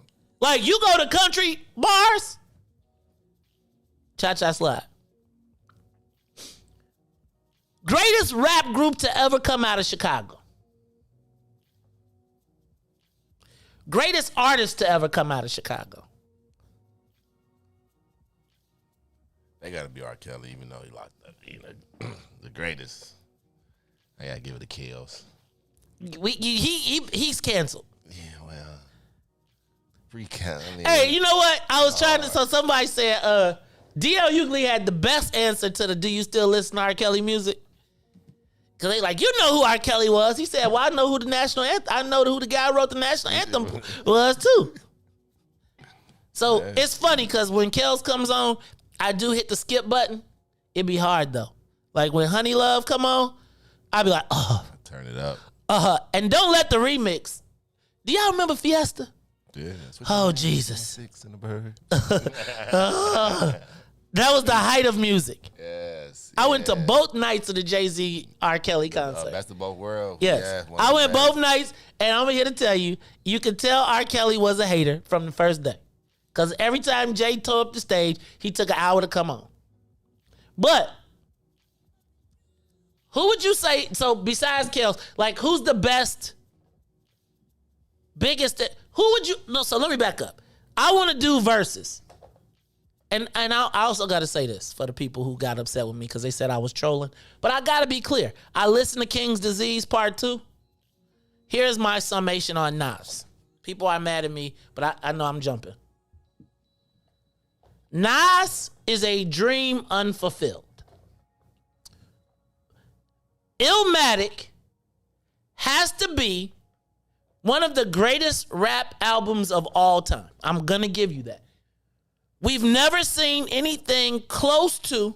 Ooh, I love the Speed 9 Mobsters. You know, me and Maze used to fight because his name is Maze, M-A-Y-Z, and they'd be like, they would always think us was the two. Anyway, so let me go back to my Nas summation so I can get y'all mad, and then I'm going to quit. I'm going to end for the day. Nas to me is like a dream unfulfilled because I was listening to King Disease Part 2. And then I said earlier this week, it made me think of why Jay-Z made Takeover. Now, some of you believe that Ether was bigger than Takeover. Yeah, I'll give it to you. Whatever you want to call it, right? I'm Jay to the end. But the fact of the matter was, Jay really hit the fact that after Illmatic, there was really, every Nas album has a song or two. It ain't like you be like, oh my God, I got to play this for the whole year. Right? You get 2 songs, 3 songs, you get a couple catchy lines. And that's what you get. So let me read what I said. Let me read my Nas summation so I can make y'all mad before I go. The new Nas brings back memories of why Jay-Z made Takeover. I mean, I really like Nas and want for him to live up to my expectations, my musical expectations. Hold on. Y'all, my glasses is too foggy. Let me back up. New Nas brings back memories of why Jay-Z made Takeover. I really like Nas and want him to live up to my musical expectations, but he is peaked with Illmatic. Nas is like Chris Rock as an actor. That's pretty deep. Nas is pretty cold. Like if I wasn't getting Nas anything, he had to be like an actor that was like, he's like a really good actor, but he always just, I don't know. Like Chris Rock. You love Chris Rock, and you wait for every Chris Rock movie to come out, and then when it come out, it'd be like, meow. Nobody waits for Chris Rock. Nobody. Who said I can't wait for the next Nas album? Who says that? Now when it comes out, people be like, I'm listening. It's a nice album though. I like it. It's a nice album. Is it great? How many times you gonna listen to it before you put it up? I don't know. It's in rotation right now. Okay, it'll be in rotation 3 weeks, 4 weeks. It ain't. You ain't gonna learn every word. Nah, it won't like. No. You ain't gonna learn every word. And if he show up at the concert, if Nas tried to show up at the United Center by itself, it'll sell out. You're crazy. It'll sell out. It would. It would not without Mary. That's why he brought Mary to the stage. He can't sell out. No, Nas ain't sell. No, okay. So anyway, I just decided I wanted to give y'all something else to think about. I am going to start working on the Chicago VERZUZ. I think the best one that would set it off would be if we could see Nuisance rap with Shauna in a VERZUZ battle. Ooh wee. Wait, so who's the best rap group to come out of Chicago? I think I'm gonna post that on my page today. And we're gonna see. Who you think is the best rap group to come out of Chicago? Probably got to be either. I'd probably say Crucial Conflict, probably. Then Do or Die. Crucial Conflict, Do or Die. Okay, interesting. Who else rap groups came out of Chicago? I gotta tell you, I gotta put Psychodrama up there. I think they got squashed. I think they got squashed when they tried to get into the label business. Yeah. Right, and that's what that label industry stuff started screwing it up. When they was with T-Fly, I think everything was straight. All right, y'all. It is the Mace Jackson Show. I'm your host, Mace Jackson. Got my man DJ Reese the Ruler who flew the plane for me today. Ruthie Moore is not feeling well. Hey, man. So, Junior, I know you got OTF. My challenge is, man, the label. Like, they got to keep the artists alive. Yeah. Like, the catalog can't outlast. Like, the artist got to be able to live to enjoy the artist has to be able to live to enjoy the fruits of the catalog. Right now, in those spaces, the artists are creating the catalogs. They die, and the owners own them for the rest of their lives. It's the Mace Jackson Show. Wait, who is that? That Dante is in Paris, so we're going to give him a pass today. Shout out to my girl, Boosie.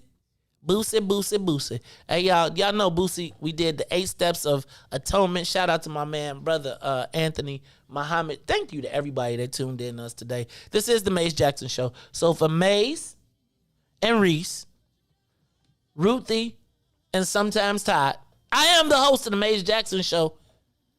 Jennifer Hudson, how many albums she got? She got like 1 album. We still listening to the what's Dream Girl. Right, we are Dream Girl. That new movie, ain't she like Aretha Franklin or Shaka Khan? Yeah, but you know she Aretha Franklin. But you know, obviously, if I see a movie as PG-13, I'll be like, it ain't gonna be good. It gotta be like everybody gotta know like you can't have a rated R movie, but Aretha Franklin? Yeah, what you can't. Well, if you told a story about her daddy, you might. But hey, that's a whole nother story. This is the Mace Jackson Show, asking every single day, what's in it for the black people? And if you don't like it, you can still tell them. Mace said, we out of here. Peace.